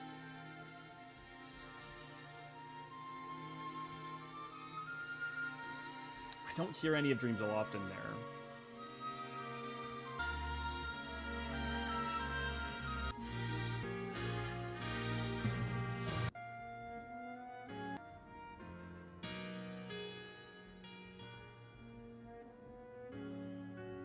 It's the same instrumentation, though. Like a lot of...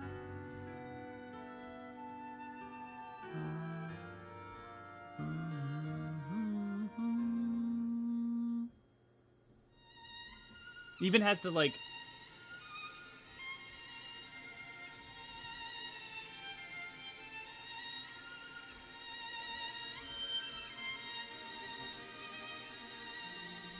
I feel like it's like the Chocobo theme as done by the same people who did the Dreams Aloft.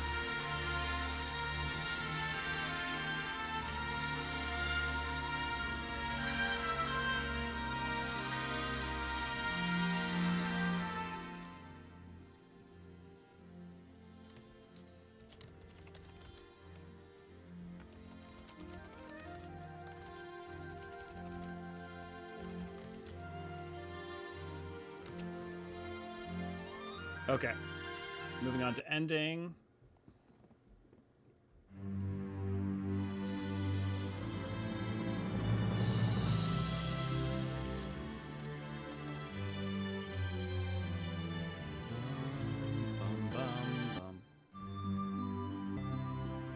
I mean, it's literally just the Chocobo theme. Okay, from Mud.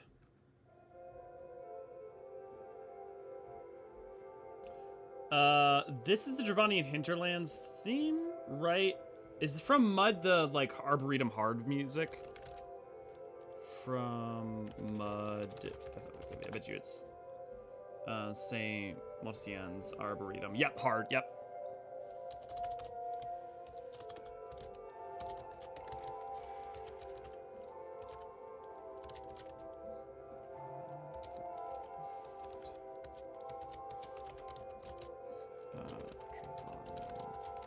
It sounds like you're playing the Dravanian Hinterland over a loudspeaker in an empty mall. Honestly, it sounds more like the night theme than it does the day theme.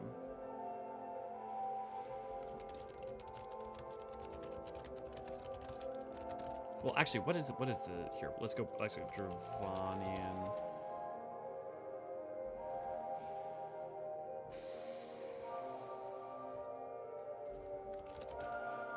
There we go. Hinterland's day theme. So that's missing pages. Okay. Because missing pages...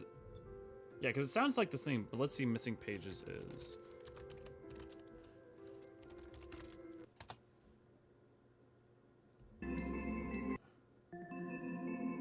No, it sounds like the day theme. It does. Okay, it sounds like missing pages.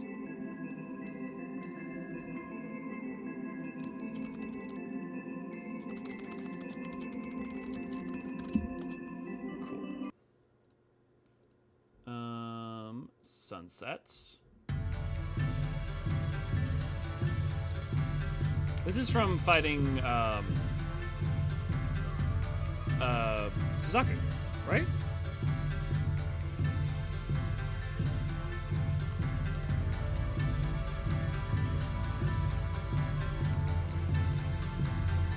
This is before you get to the D&D set phase.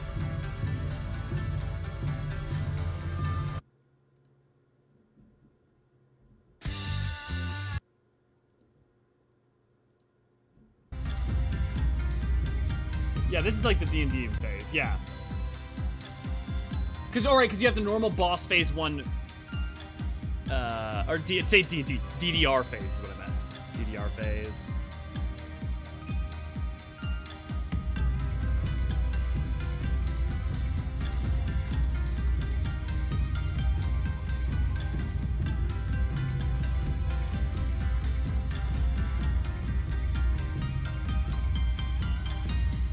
Yeah, it's Arboretum hard. Sarah, good to see you. Glad to have you. Cozy streams are the best. Listen to Blob, Cuddle, and Blanket. Good shit. Yeah, Sunrise is a good jam. Sunrise is such a good jam. It really is. Misako, good to see you. Glad to have you. I fell in this. Good to see you. Glad to have you. Is that the DDR face? It is the DDR face, yeah. I'm glad I'm not the only one who calls it the DDR face, because it absolutely is that. The Dance Dance Revolution phase? Exactly, Lynn.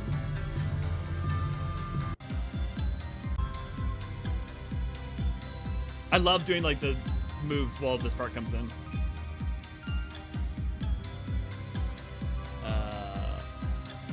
I don't...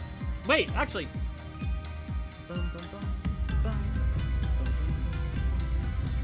Actually, I'm gonna... I feel like there's something here. I'm gonna keep an eye out on that retroactively. But you got Sunrise, which is...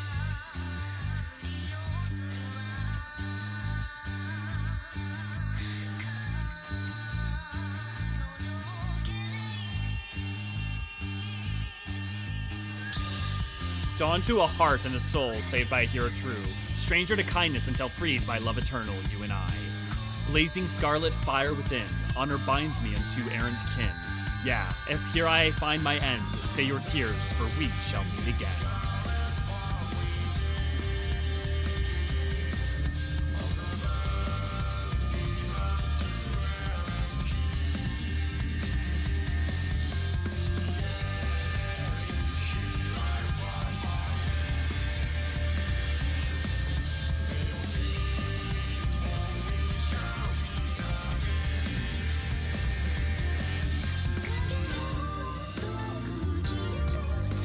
As the light of the setting sun fades, bid farewell to me, beloved. In these fleeting moments, hold my hand as I whisper a silent prayer. Should dawn never break on this thousand year night, I promise, should I take wing and seek you ever into every distant sky.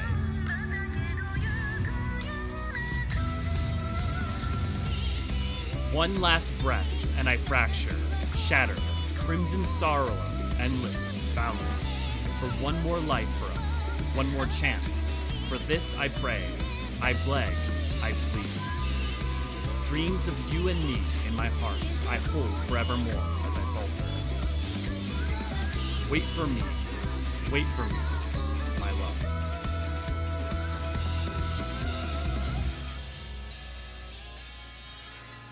Sunrise is a bop.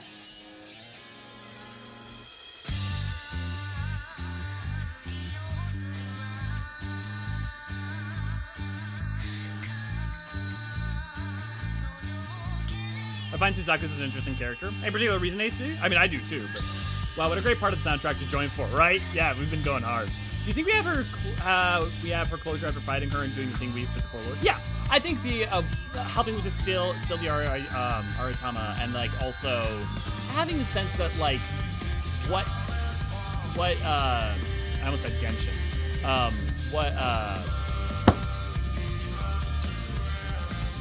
You know, what's his face? Fucking tension. Oh my god.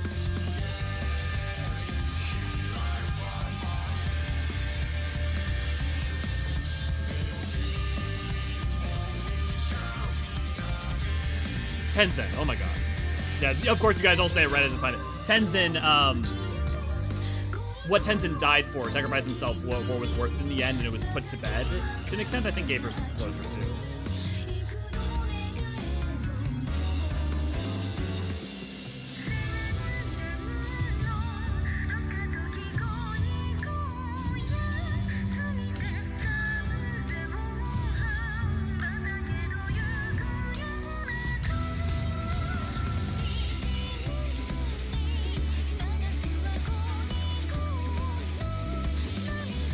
I don't think there's...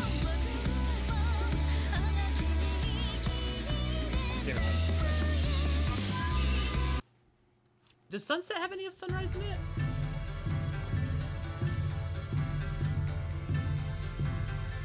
I mean, it's kind of the same instrument, but...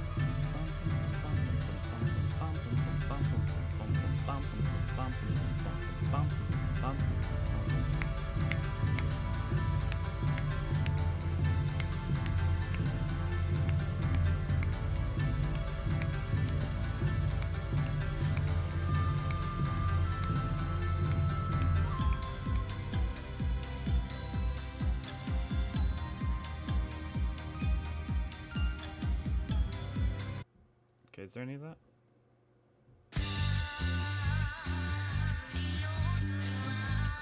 No.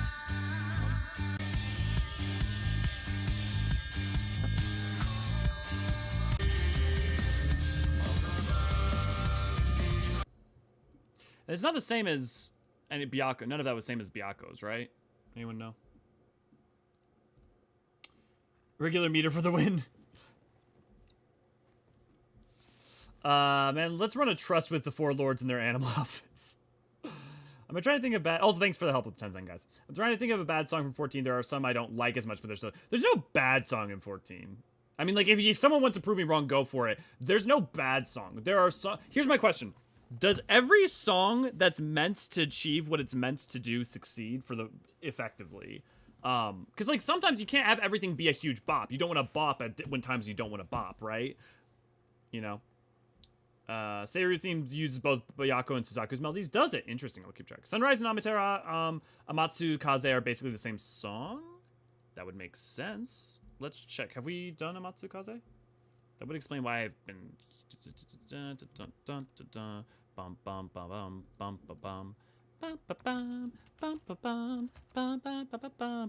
It's phase 3 Byakko. Okay, yeah. So let's check Amatsu Kaze. I was about to say, I feel like it sounded a lot like... It kind of reminded me of Byakko's theme. I gotta open up the old. Just go back to the Stormblood soundtrack. Amatsu Kaze.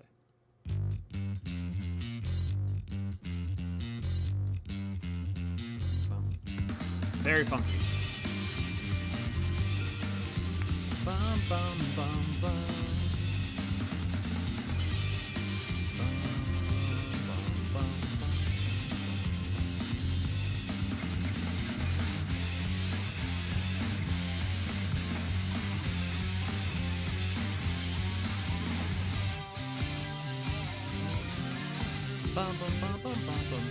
Yeah, it is pretty much the same.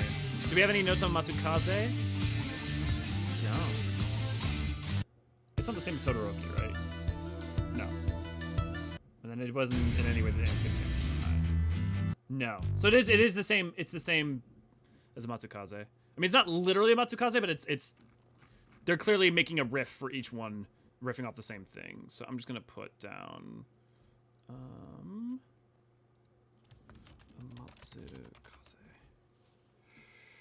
And then I'm going to put a squiggle. Because that's the first chronological version of the... Like, one of the things we're doing is, like, when there's a like, using chronology as a reference point. That there's bumper sticker material. What, exactly. Every song invokes the feelings you want, in my opinion. Just because I don't vibe with them doesn't make them bad. Yeah, exactly. You don't want to bop when you don't want to bop. Elio Force Rock 2023. I don't even remember saying that. I literally... Ray, you wanna take a note of that?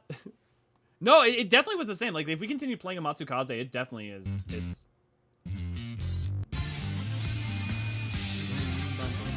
And parts of it are the same.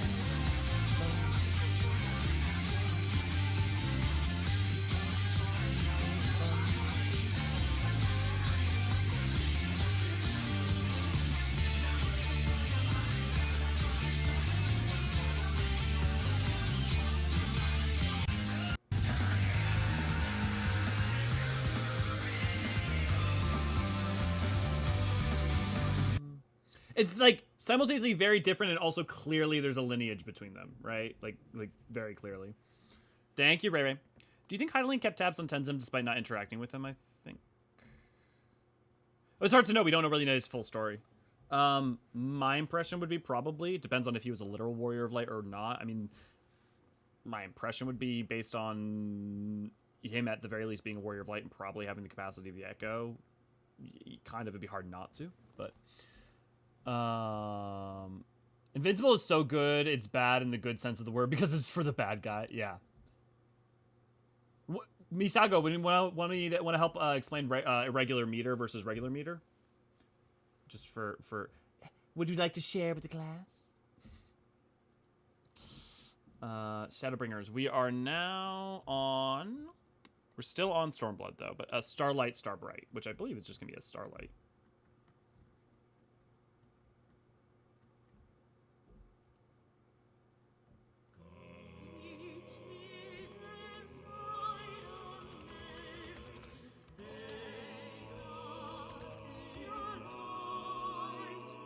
Oh, this was when they had the chorus thing. This was like the 2018 chorus thing.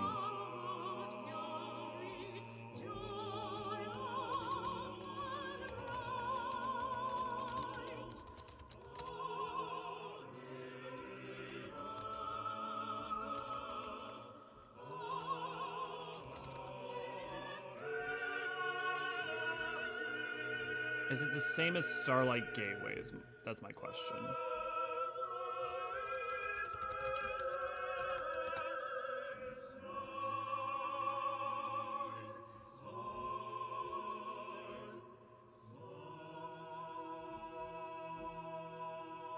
That shit started out as a horror song, I'm not gonna lie.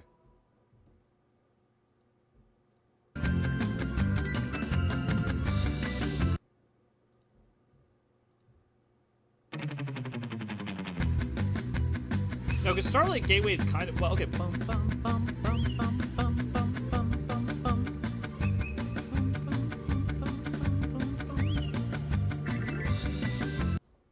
And then it goes into like, but like, here, let's.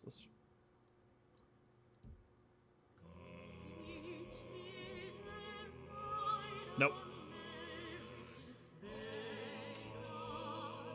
That shit sounds like a horror movie, I'm not gonna lie. Starlight, not right.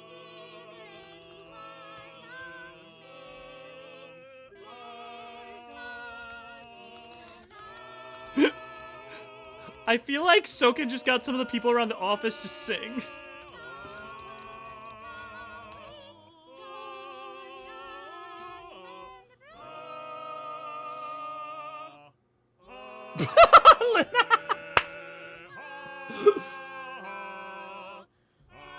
Beats for measures or grouping. So 5, 9. Oh, okay, yeah. So it's the, so yeah, 5, 7, 9 instead of 6, 8. Yeah.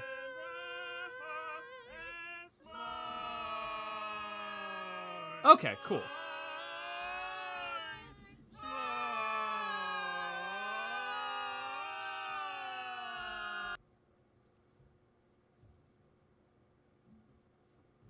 Don't forget to click that like button. That way my ears will heal from the bleeding. Oh. Doman distractions.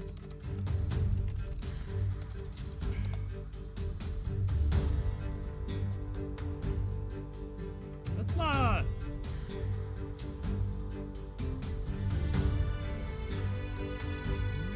I mean, this is clearly a version of Father's Pride.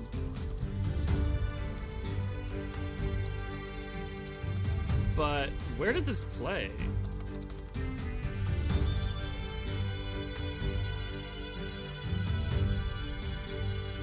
Wait, you get this from playing Mahjong? Achieve a Mahjong rating of more than 1600. Does this like play in Mahjong or anything, or is this just...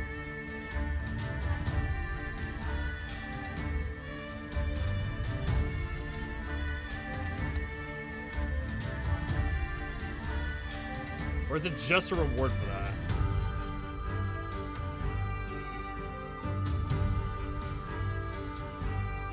Oh my god. Apparently this is hands down not only the hardest orchestrion scroll to obtain, but arguably the hardest achievement in the game. Because literally you have to get good at Mahjong.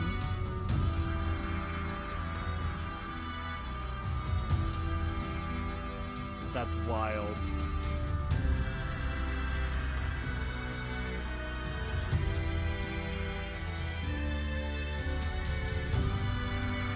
Mahjong achievement. Wild. This song has shown up ever? Has it? He might have, that isn't the Ravana happens. Yeah.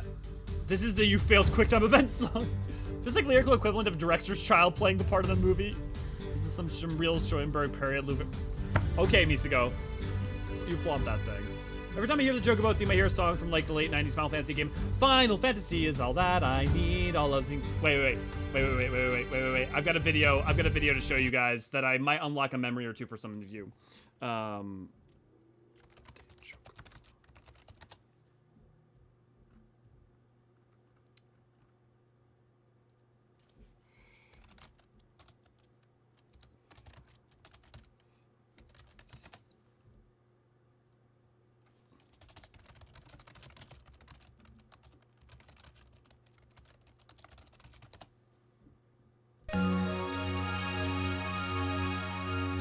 Let's unlock some fucking memories for, like, I think one person in the audience and absolutely no one else.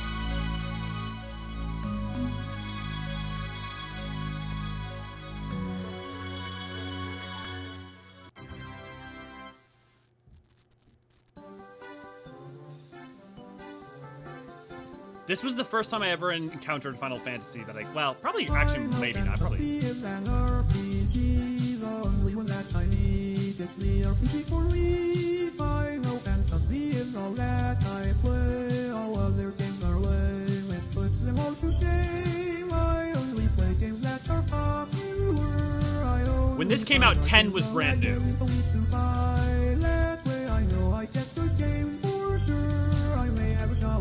I'm pretty sure, at least. It's probably been 2002, 2003. Final Fantasy, it consumes my life, and that is probably why I'll never have a wife. Final Fantasy has awesome music, and that's probably why it always gets remixed. Still true. By the soundtrack to each game, oh, it is the only thing that I will listen to. Oh, sure, one day it may drive me insane. You may think that I'm a fool. Well, I'm here to say it's true. Am I the only person here who knows what this is? Some intensive mahjong. Plays during the Domin Mahjong and Manor Vehicle Sulfur. Does it play during Domin Mahjong? Okay, because I actually have literally, I think I've played Mahjong once and I don't even know if the music was on. Deki, good to see, glad to have you. Swallow's Compass. Oh, no, the Mahjong version that we were playing. Yeah, I believe it's part of the Domain Land Hand Quest or something. Yeah, sounds like a miserable wake up where people are moaning loudly in old traditions. There's, I mean, maybe I wouldn't be surprised, Musigo. Oh, it's Ulysses Infinite. Yeah, okay, ladies, so see, all this, see, okay, so I'm not alone. Some people do know this. This has been stuck rent-free in my head for 20 years now.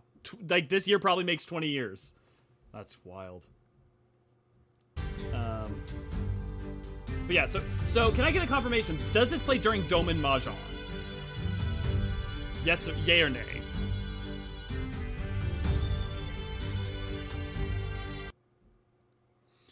But I'm going to move on to Gates of Paradise, the Garden of Ruhmet.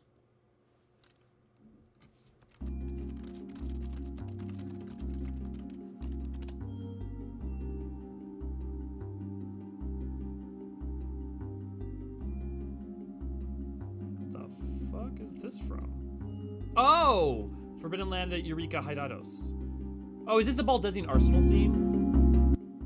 Oh, it's the Baldesian Arsenal theme. That's why I don't remember it.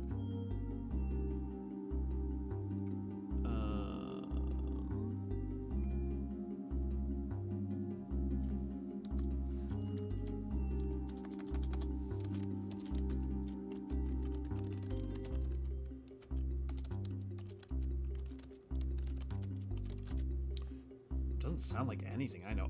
Although, does it come from like ffXIV or something? Oh, this says it comes from 11.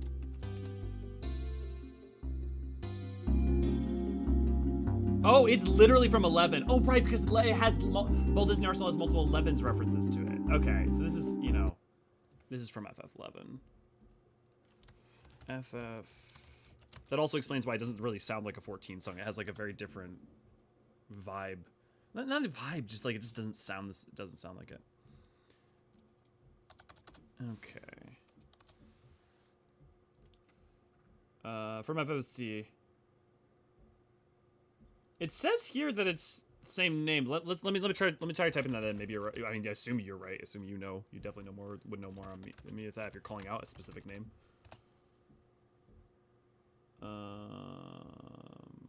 I typed in that and didn't get anything. I'm just getting the main thing that I'm getting for it is the Garden of Ruhmet.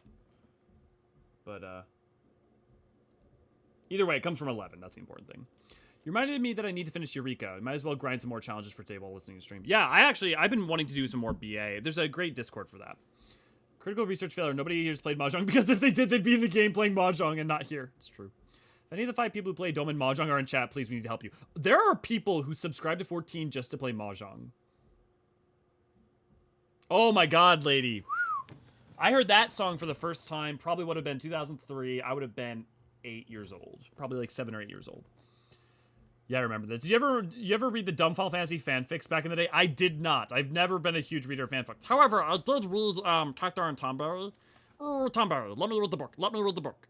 No, you're too stupid. Well, in that case. Oh, my head's on fire. My head's on fire! So, like, my Gabi voice is a byproduct of quoting Cactar and Tomberry. As someone who spent a few hours today listening to the Chocobo theme recently, don't ask, I have questions, Alara. And only recently I just stopped getting it stuck in my head. I do think that this song is good for, I do not think this song is good for me. I love Eureka, it's so fun after a while. I love that Eureka exists for the people who love Eureka. Yoshida made the entire game just to play Mahjong. Yep, that's a secret. Are you saying that there are dozens of Mahjong players? Dozens? Yeah. Yeah. There have been a few who have been known to play time and every once in a while. Okay, Onslaught.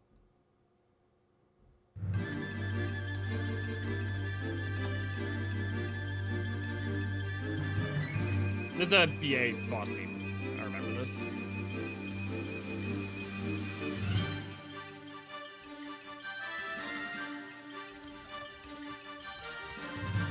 I'm getting the sense that this definitely was used in something else too, wasn't it? This is also probably an 11 theme or something. This sounds like a...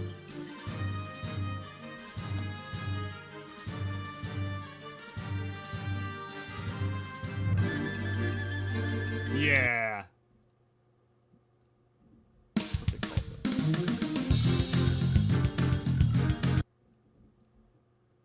What's it actually called though in 11?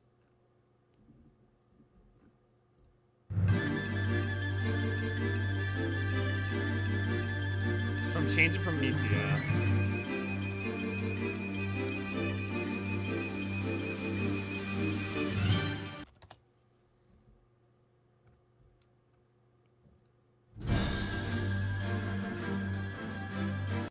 Okay, it's had multiple names in localization, so that's why it's hard to find it. Okay, but yeah, it's definitely Onslaught is the ffXIV.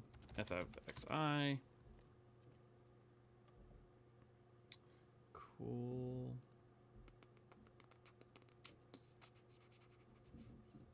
Close some of these tabs.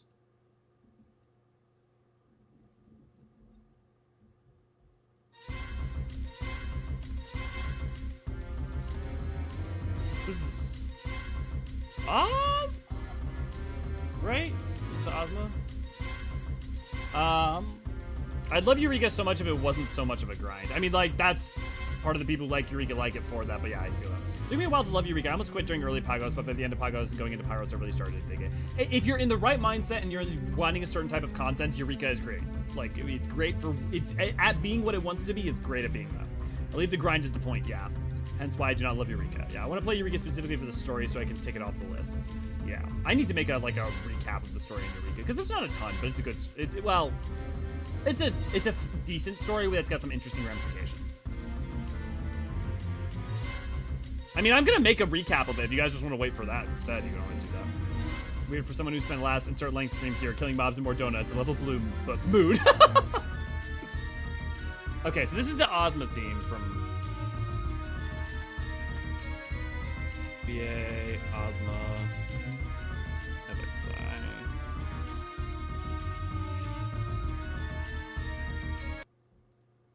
Then there's Under the Stars. This is just tactics. I do love this theme from Tactics, I really do.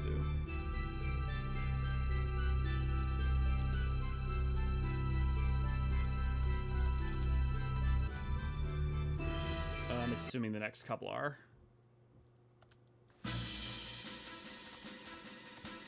Yep, Tactics.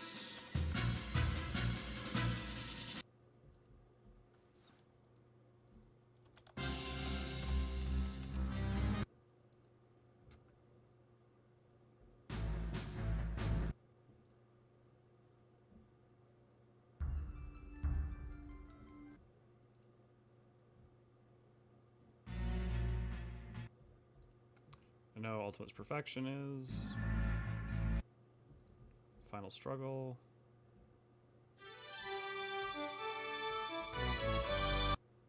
Hall of Worship, Ultimate theme.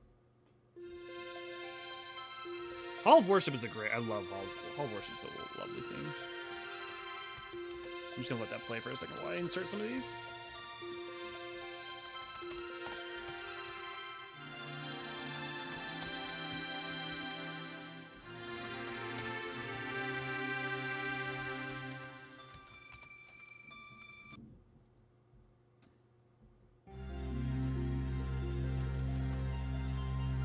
Called Alma theme.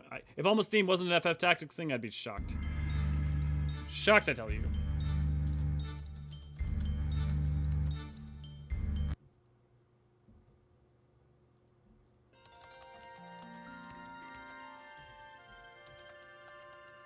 Pretty. Credits.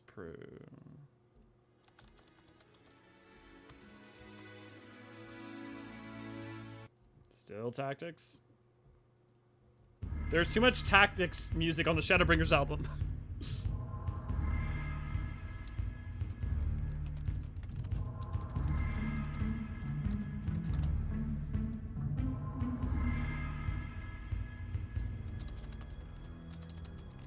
What does this play?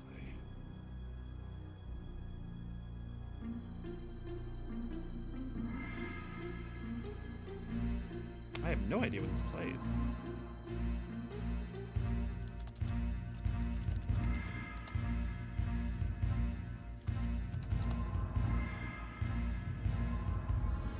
Is this even a tactic song?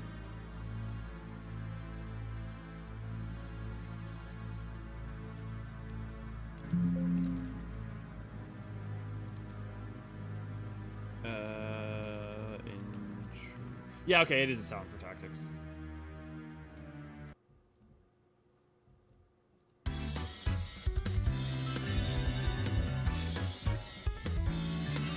I missed you, Soken. It was so... From the dragon... Wait. Oh, the Saberyu theme, right, duh. I was gonna say, wait, I know this. Saberyu's theme.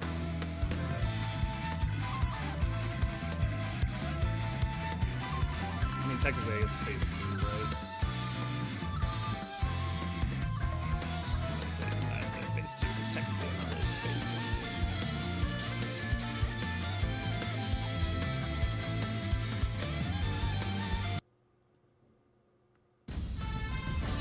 You have a Palmos Murderous.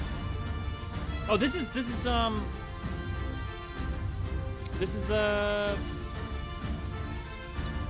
Gimlet Dark.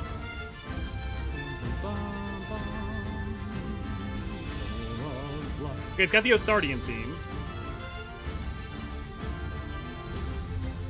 But does it have... And no, I think it has the Alchemy theme too. Yukio, good to have you, and thanks for Archon. Pixel remaster of 12 when? Wait, what? What did I miss? You're kinda Elio's manager at this point. Oh wait, I've been telling you to make Eureka video for months. I know! I keep running out of time, because I got a lot of things I want to do in my life, and depression takes up a lot of sleeping time, frankly. Okay, it's also got the Locks theme. God, I forgot how much I love the Gimlet Dark theme.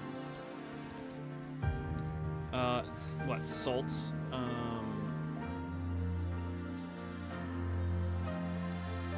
Song of Salt and Suffering.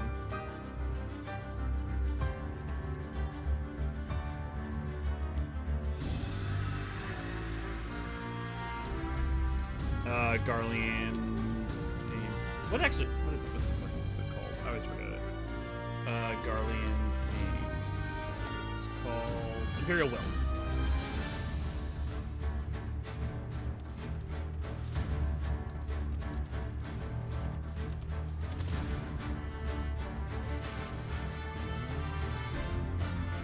Wait, was that?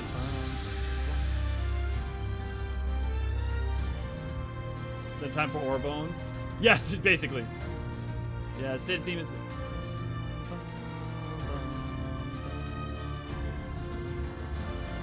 Okay, the Alamegan theme is in there.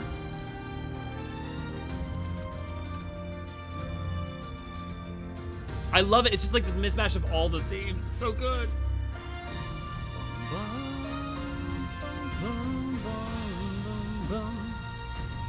You've only ever done Gimlet twice, like Gimlet Dark like twice ever. It's definitely worth redoing. Yeah, Ray Ray is amazing. Ray Ray is wonderful, and Ray Ray also is kind of, by their own admission, my secretary in some ways. Manager, secretary, minder.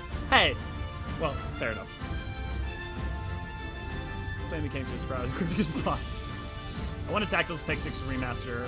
I mean, yeah, I guess the Tac 6 Pixel remasters were the lines, but yeah, most people don't.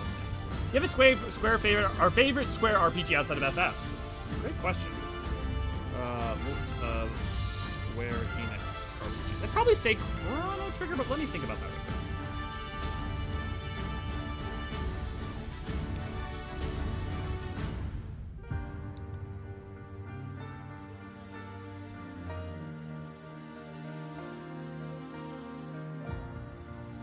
Oh, well, I mean, Kingdom Hearts.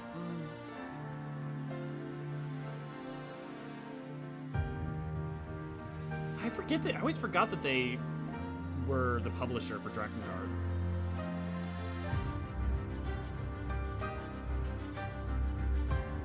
Well, that's Square Enix. I want Squaresoft. Yeah, probably between Kingdom. I mean, it depends if it's Squaresoft or yeah. Ray Ray is your Tataru, honestly. Well, the theme is a masterful and it sees the rhythm meter while bringing in different things. I know it's so good, and it keeps the energy too.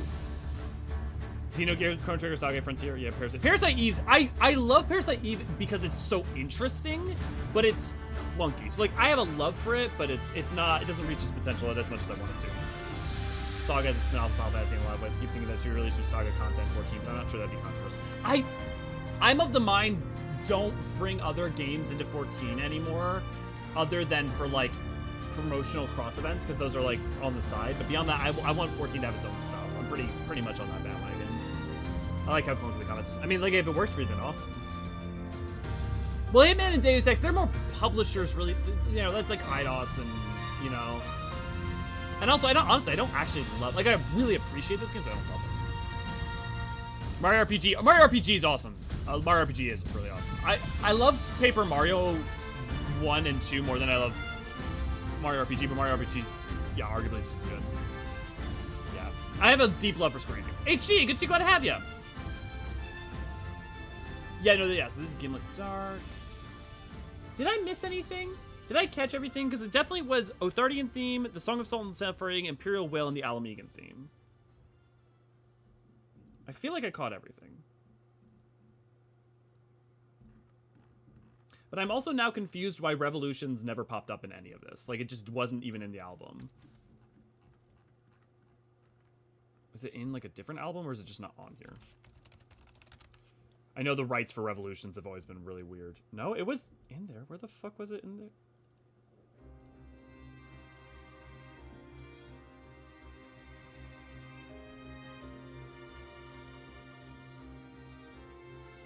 I don't know.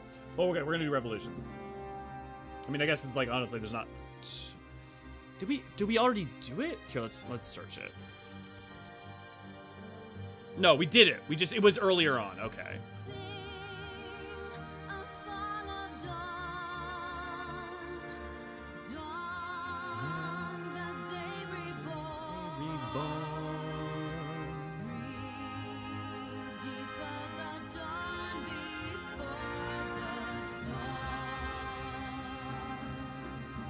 Okay, Palmos Murderous was the last one we have that was still Stormblood. So I'm gonna cut in that, I'm gonna copy paste that into Stormblood.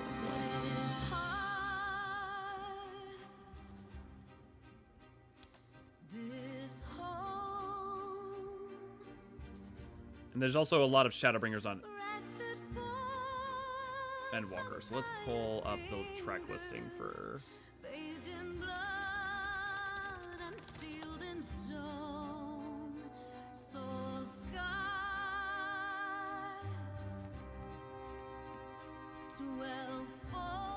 Interesting. No, there must be I bet you there's another one. Maybe there's like a Shadowbringers Part 2.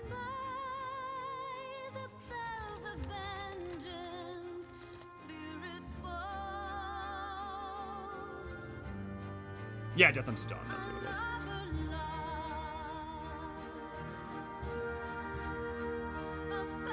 A family torn. I will say, I appreciate Revolutions a lot more if you, like, look closely at its lyrics and what it's talking about. I do think it's really appropriate for Stormblood. Even if it's not your favorite bop, I would give it the time.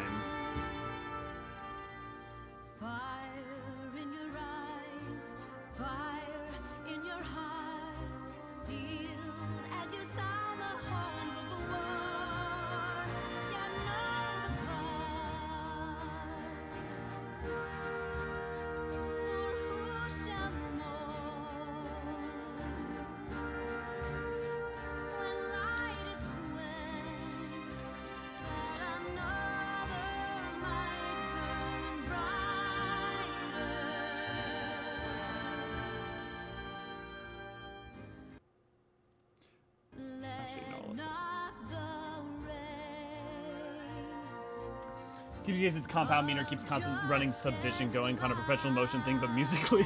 Basically, I love how like you're always explaining things best you can, like clearly, and I'm just like, those were words I can piece something together. Xenoblade? Oh, you know, I've never been a huge Xenoblade person, but you know, I haven't given it a lot of time, so. Superstar Saga. Oh, I forgot about Mario Luigi Superstar Saga. That game's awesome. That game is great. I don't play that many games. Really, Alara? That's interesting to me. Can you trend having location of the theme even in the mishmash? Yeah.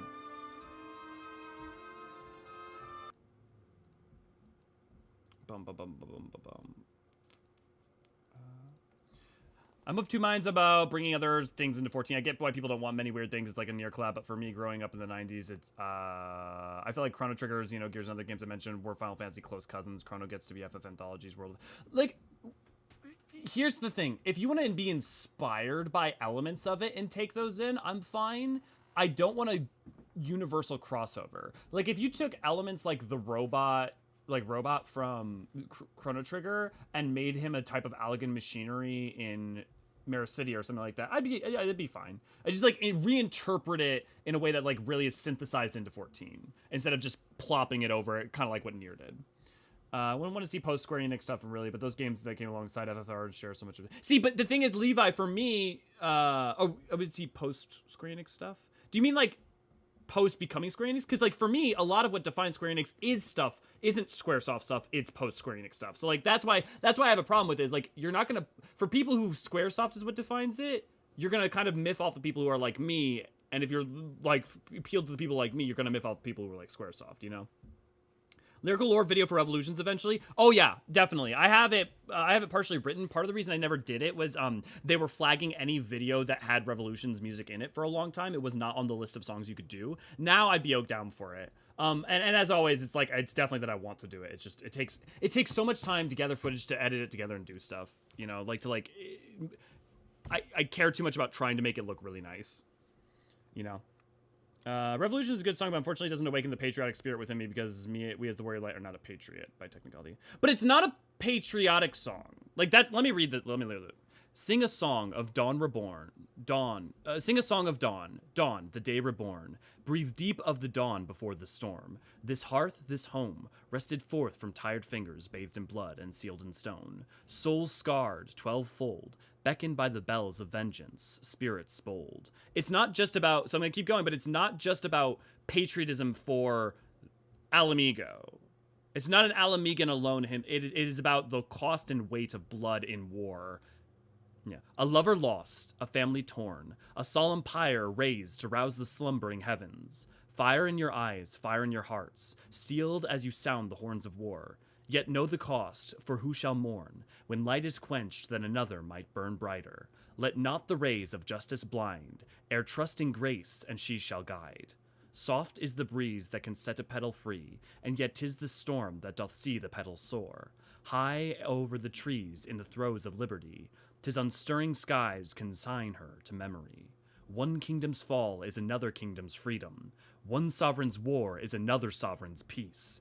One mother's pride is another mother's sorrow. Their tears both soak the land that they love. 2 lives, 2 swords, given in the shadowed whispers, wicked words. Pray tell me true, doth louder toll. a rival's cry, or oaths that spur her onwards. Your time is come, a choice bestowed. Tonight, for bygone sins atone. This night, you need not walk alone. It's about cost, right? It's about it, like, I can't emphasize this line, this section in particular. One kingdom's fall is another kingdom's freedom. The fall of Alamigo was the liberation from fear and tyranny of the weak in Garlemald's eyes, but also the fall of Garlemald will be the freedom of Alamigo, of Doma, of us. Like it's pointing out these things. One sovereign's war is another sovereign's peace. Garlemald, in their eyes, is creating peace by creating destruction, but it is a war that's brought to the footstep of everybody else. And we're bringing war to bring our homes back to have peace. And Garlemald's like, why are you fucking with what we've created? Like it's not a whataboutism, but the point is talking about cost. It's not rah Alamigo. One mother's pride is another mother's sorrow. Their tears both soak the land that they love. 2 lives, 2 swords, given in to shadowed whispers, wicked words. Pray, tell me true. So, the singer's saying, tell me, what is louder, a rival's cry or the oaths that spur her onwards? This feels more anti-war than pro anything. Yeah, exactly. Revolution always remind me of the end of Les Miserables. It is very Les Mis, definitely. Valjean, at last, we see each other plain. Monsieur le Maire, you wear a different chain. Anyways, today, impromptu lyrical lore, revolutions. Lynn, if you want help leveling up your blue from 50 to 70, we probably have people in the Discord who are glad to help you. We've power leveled people to 50 on blue all the time. We just take you over to Calusia. Catch our series overheard in Eorzean on Twitter. Thank you, Ray. Yeah. Can we have a cup noodles crossover and 14 people in Old Charlene could use some? I hope not, but 15 had it. Technically, Warrior of Light, even as a military rank, is just Warrior of Light puts safety of the world in general first. If we say Alamigo started doing war crimes, I doubt the Warrior of Light would be supporting it that much. Also, slope. Agreed, very much. Yeah, the answer to lyrical lore for any song is yes. You're right. I mean, frankly, the answer to any video you guys would ask for is yes. The problem is just time. Like, for instance, I just bought I've been sleeping off in like 10-hour days lately, but I also have like partners I deal with and other life work, and then I also I just bought Jedi Survivor tonight, and I have to like choose: do I want to keep working on next week's video, or do I want to go take time to play Jedi Survivor? Thunder stilled, oaths fulfilled, now we yearn for freedom. Born in blood, still we forge ahead. But that's what's interesting, right? But that's why the Othardian theme and the Alamigan theme is different than Revolutions, which I actually think is an important distinction. If we go ahead and play, let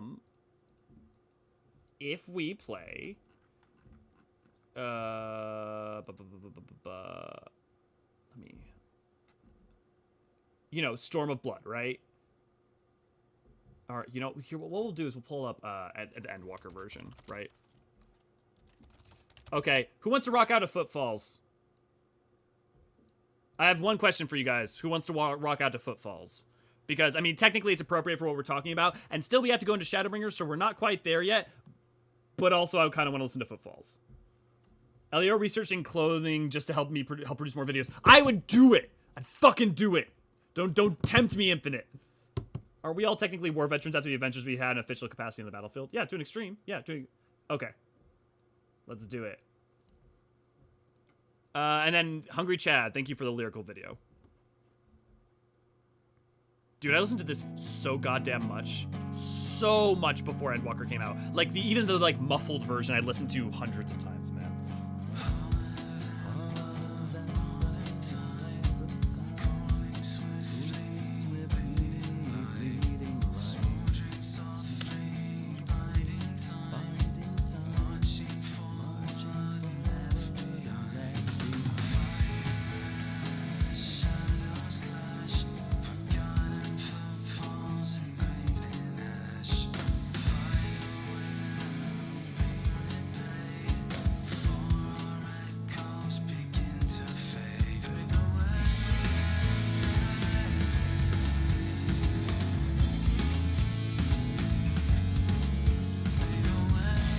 Oh wait, no! You can't do me like that. No, okay, wait. We gotta go back.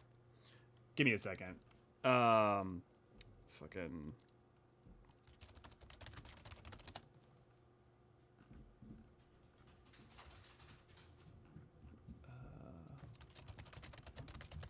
Sorry, give me 1 second. Also, Deadpool's running around upstairs, so I want to fix something real quick.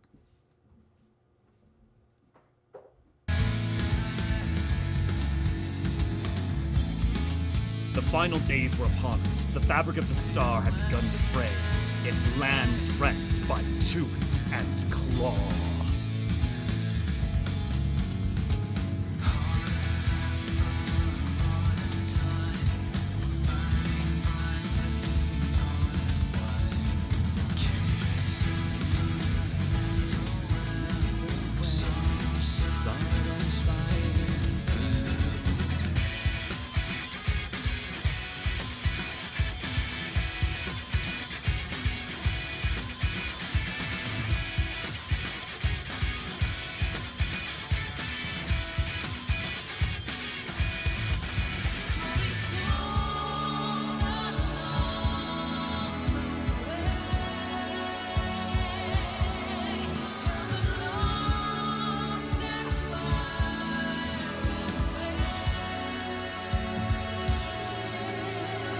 Hit it, dragons!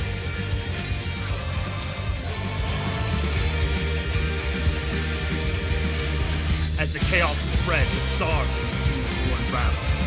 And yet, there were those who stood in defiance of that fate.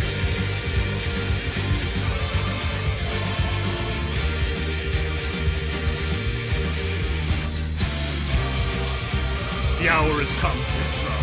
It's all or nothing.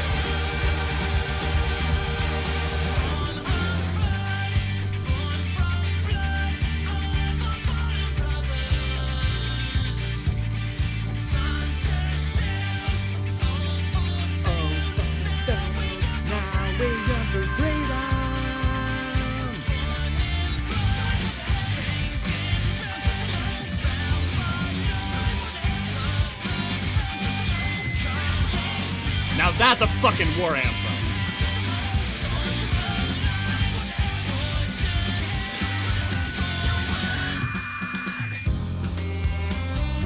Charm from the heavens.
Charlian to keep its counsel while the world is lost to ruin. But it would. Come what may, we shall live on. We must. Do as you must then, but we Scions fight until the heavens fall, until our last breath.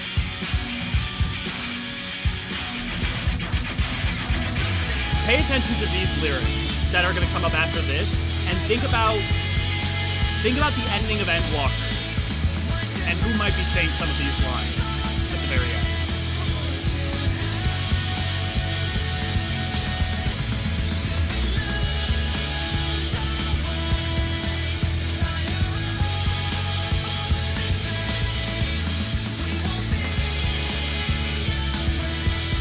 Past the far edge of fate, between blades dark and light, toiling, coming of the end. These lyrics.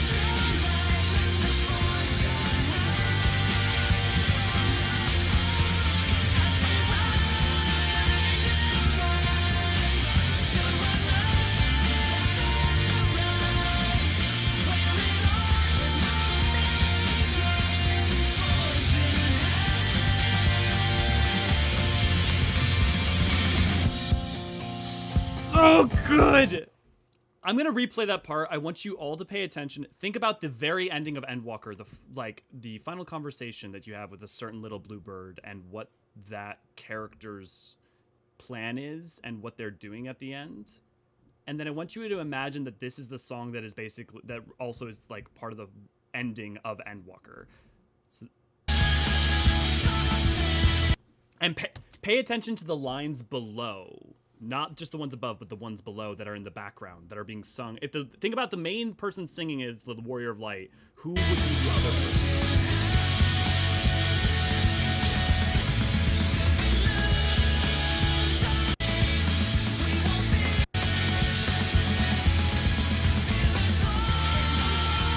When the world comes crumbling down, know I'll be there. Though our fleeting moment has gone, you're not alone.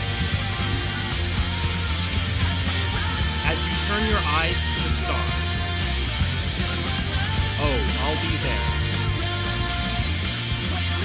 With my chorus guiding, forge ahead.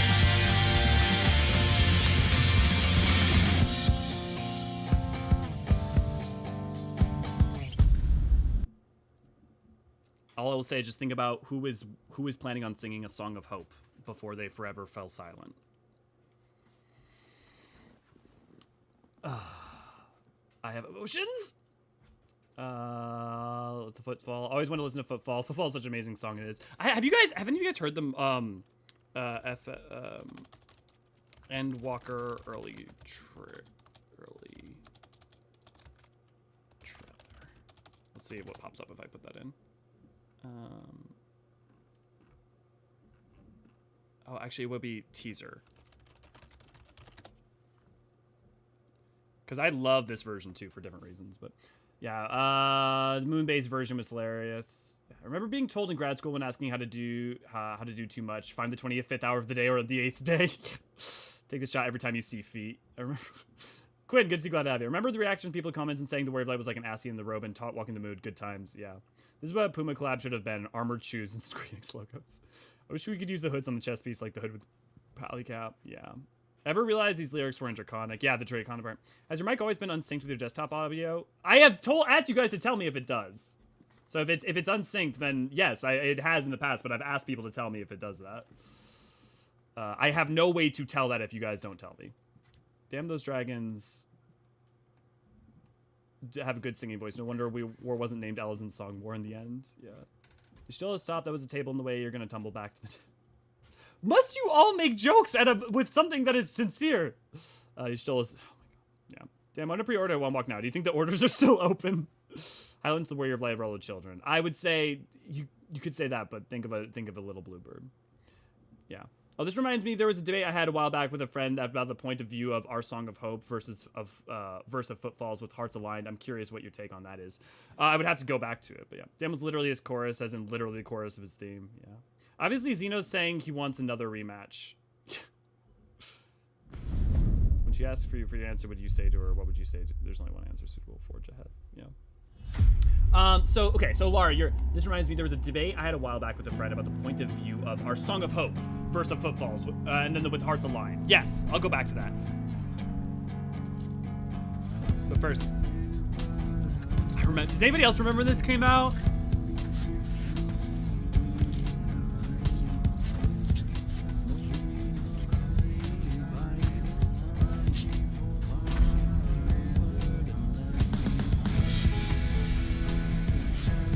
Footfalls, but your orchestration is in need of repairs. Well played. Oh, good shit.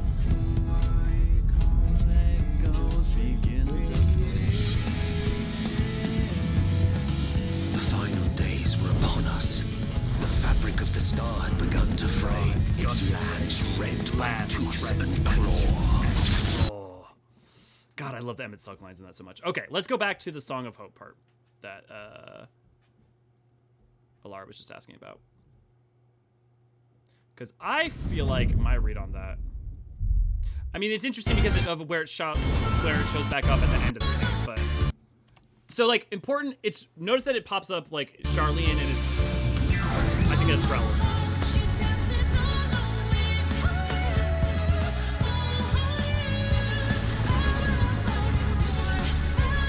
I think it's definitely Hydaelyn. I mean, like, if you ask me, it's been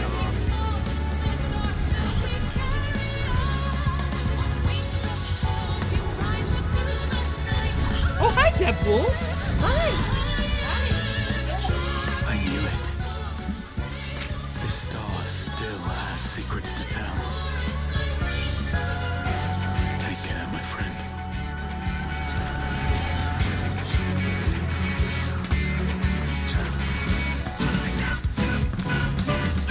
So, Charlian would keep its counsel while the world is lost to ruin. It would. Come what may, we shall live on. Deadpool just came running down. But yeah, I would. I mean, my argument's Hydaelyn. Let me see if I can pull up. I have my script, I think, for Footfall's lyrical lore. Google Docs.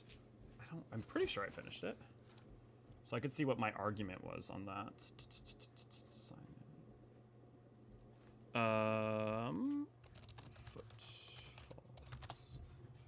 Yeah, lyrical lore Footfalls. A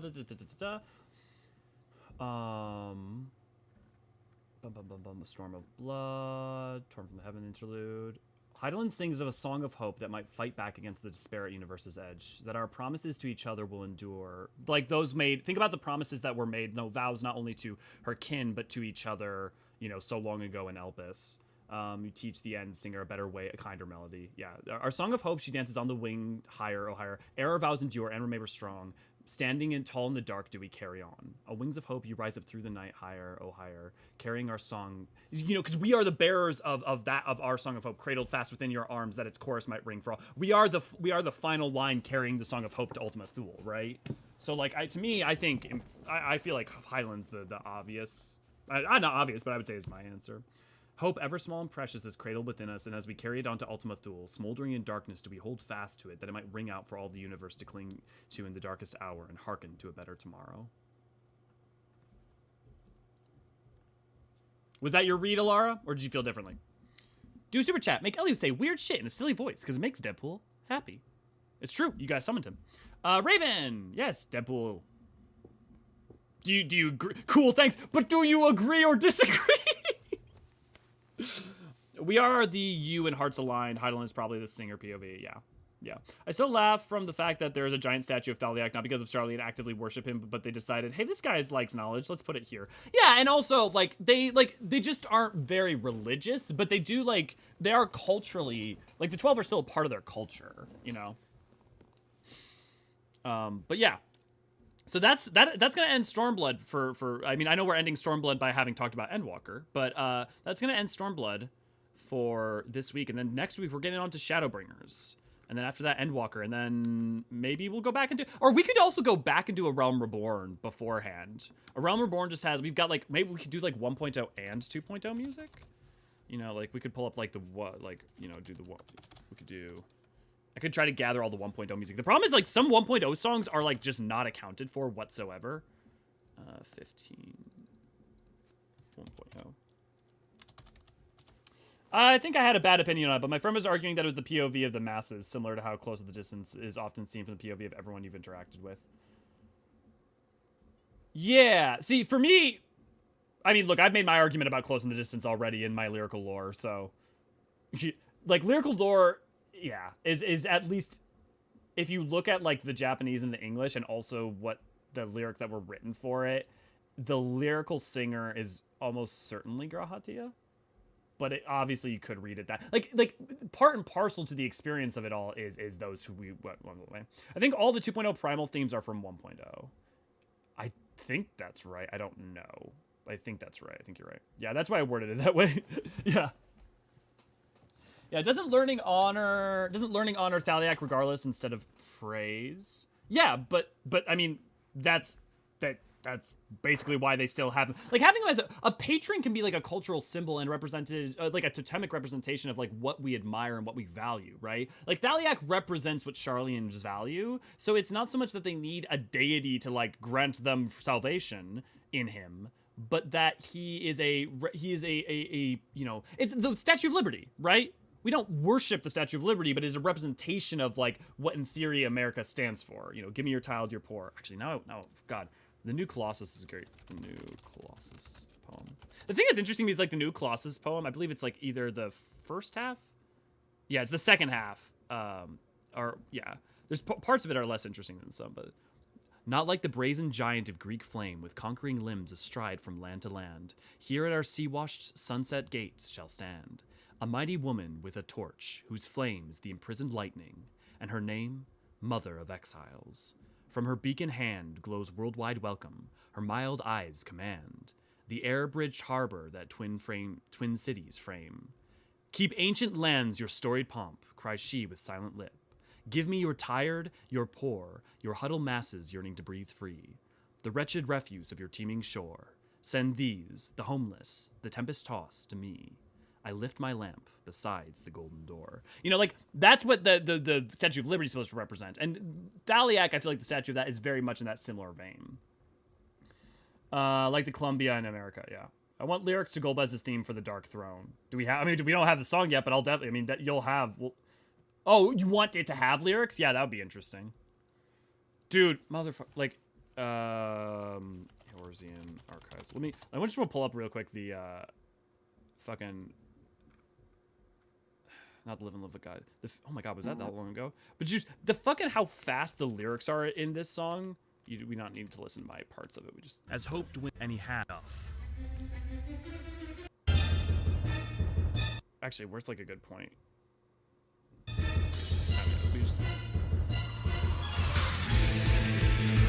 Dude, cutting to this for stuff was so bad.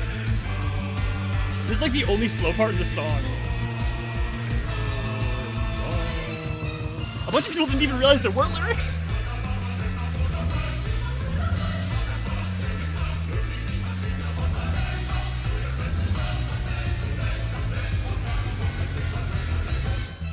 In the void.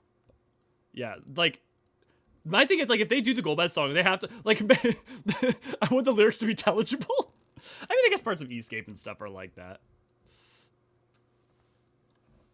I must have honored Byrogot recently because I finished Splendid's Tool yesterday and took real dedication to the craft, if you'll excuse the wording. Yeah, the image of Columbia was imagined the personification of America in the late 19th century. Yeah, Columbia is interesting, though, because also she represents some less than pleasant things. But you're right. You're not wrong. Who did the visuals? I'd like to... Thanks a minute. Considering the artwork for the Dark Throne, I think blades will be falling as the void calls. Yeah, well, you're not wrong. In the darkness, be by fear consumed.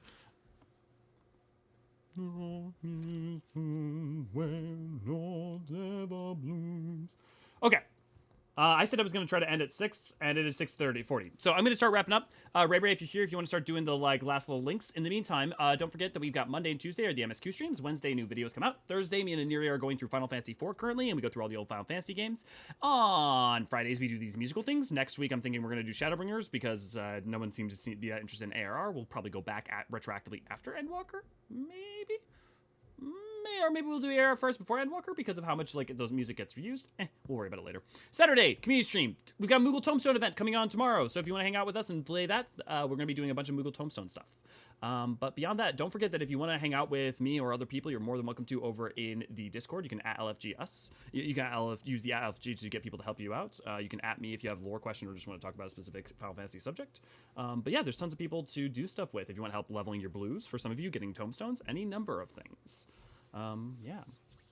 To be fair, who would worship the Statue of Liberty? Isn't Lady Liberty essentially an oversized oxidized penny?